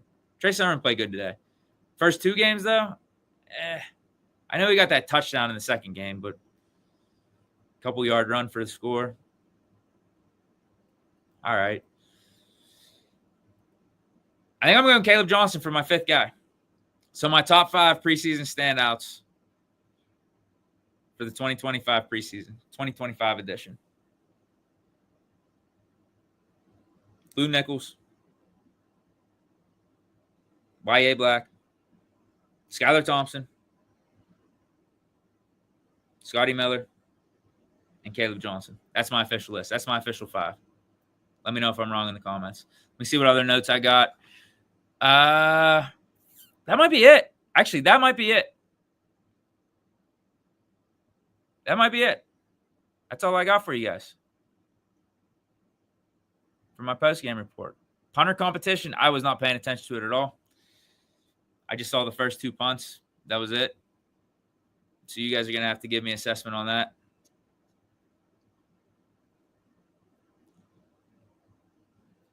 Anyone got any insightful takes before we log off here? James Pierre needs to go. I don't think he's leaving, especially after this pick.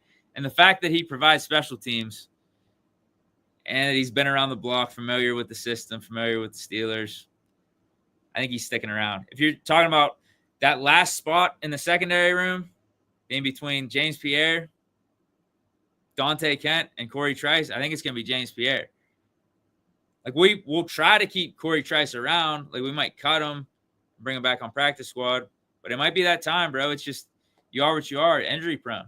Going back to Purdue, dealt with injuries. That's what knocked him down to the 7th round while we were able to grab him. But then in the pros, that's always been. It's unfortunate, too, because the upside's off the charts. Hurt again, though. Availability does count for something.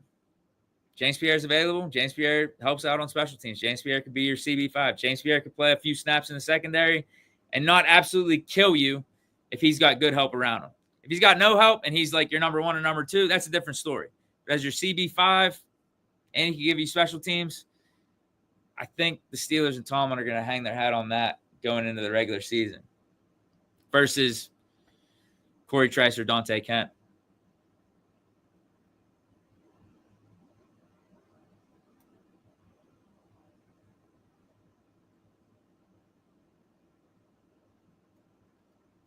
Speak on the Muth trade. I've said too much about the Muth trade. No, I'm good. No, it's not happening. Muth's here. I don't need to address this again.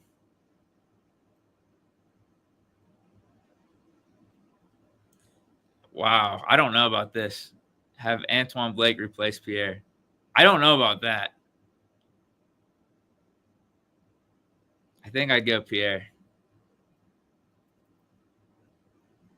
Oh, wow. This is hilarious. Okay, so the 2 punts that I saw them punt were literally their only 2 punts. They each punted once. Waitman for 35 yards, Johnson for 33. So of those 2 punts, let me give you my take. Johnson's punt was better. He had the short yard punt. Like, we were in their zone, and he had to stick it within the 10, which is what he did. The Panthers punt returner caught it, though, and our coverage wasn't there. He ran it for a good 10 yards, got it back to the 20. So it felt like Johnson's punt was better, and the coverage was bad. But I don't know. Did the punt not have enough hang time, which led to the bad coverage? I don't know exactly. I'm not a punting expert there. It looked like Johnson's punt was better than Waitman's, though, because Waitman, his opportunity was one that he needed to boom down there. Like, there was no finesse to it at all. It's like, boom it down there, get it within the 20, flip the field, and he shanked it, and Panthers got a good field position at like the 30. So if you're just going based off those two, Johnson had the better, and you also got to factor in we're giving Johnson the bigger contract. Like, we paid Johnson, what, $3 million a year, 3 years, $3 million a year. Like, that might have to weigh in too. I think he was the front runner coming into this thing. I don't know. I wasn't really paying attention to their battle the first 2 preseason games, though. And I don't know what the reports are coming out of training camp, who's the winner. It seems like it's been neck and neck. It's been close as hell. My guess would be Johnson gets it. That would be my guess.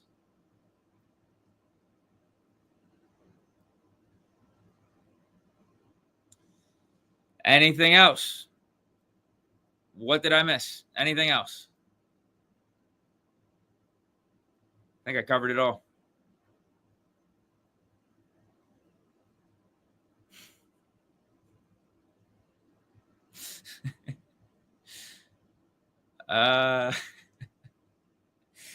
Bro.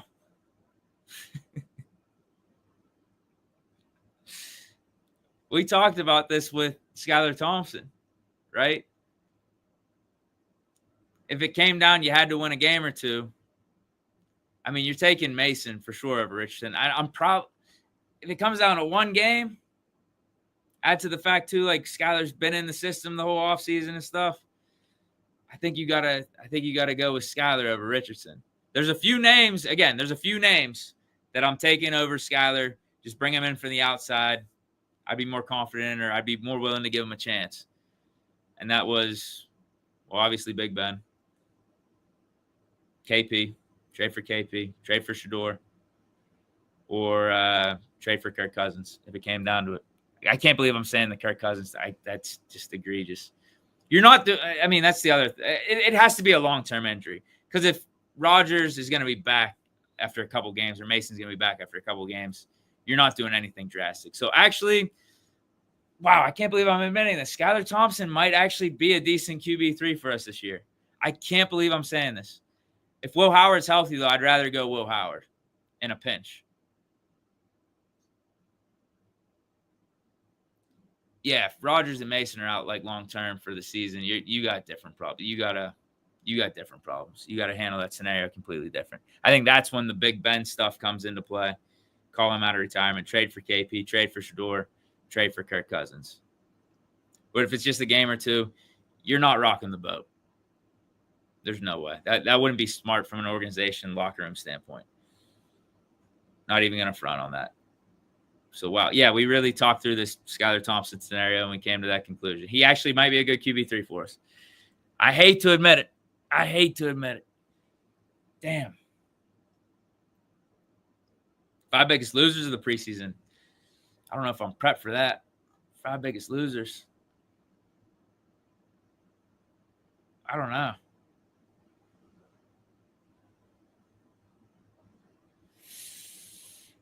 Robert Woods.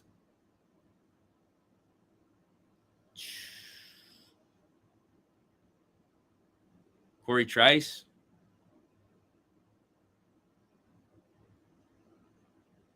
There's 2.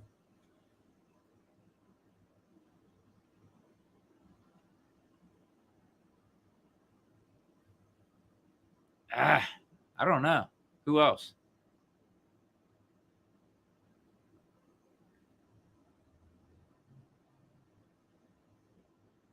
Those are the 2 off the top of my head. I guess you throw Dante Kent in there. He just didn't play. We didn't see him.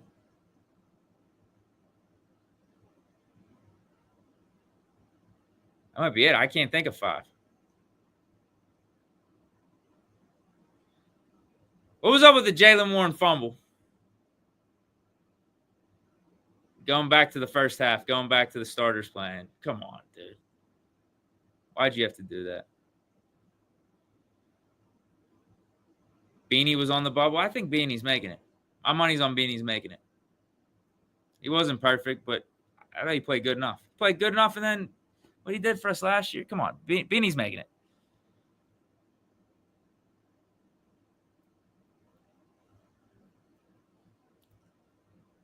Yeah, I guess you could throw Will Howard in.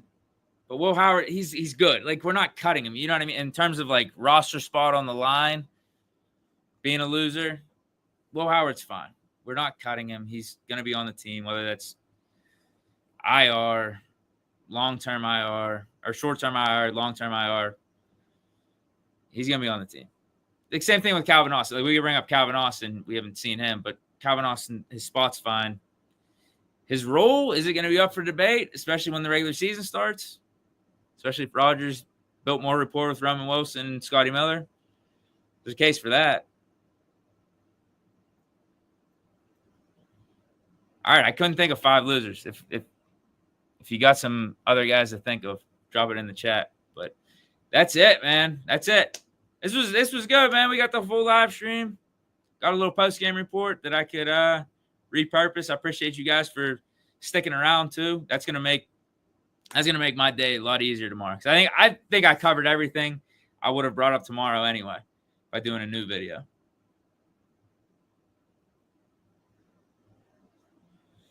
Shout out to you guys. Yeah, stay tuned for more content, man. Season's only starting. This was fun. Shout out to the 500 likes on the YouTube video earlier today. And we'll do more of this. We'll definitely be doing more of this. Stay tuned. We're week to week, though. In terms of game day content, we're week to week in terms of, like, what to expect. Is it going to be a full live stream for the game? Is it going to be a live stream after? Is it going to be I'm at the stadium and I give you a vid after that? We'll see. Stay tuned. It's going to be week to week. But I'm out of here. Stay chilling. Here we go, Steelers. Peace.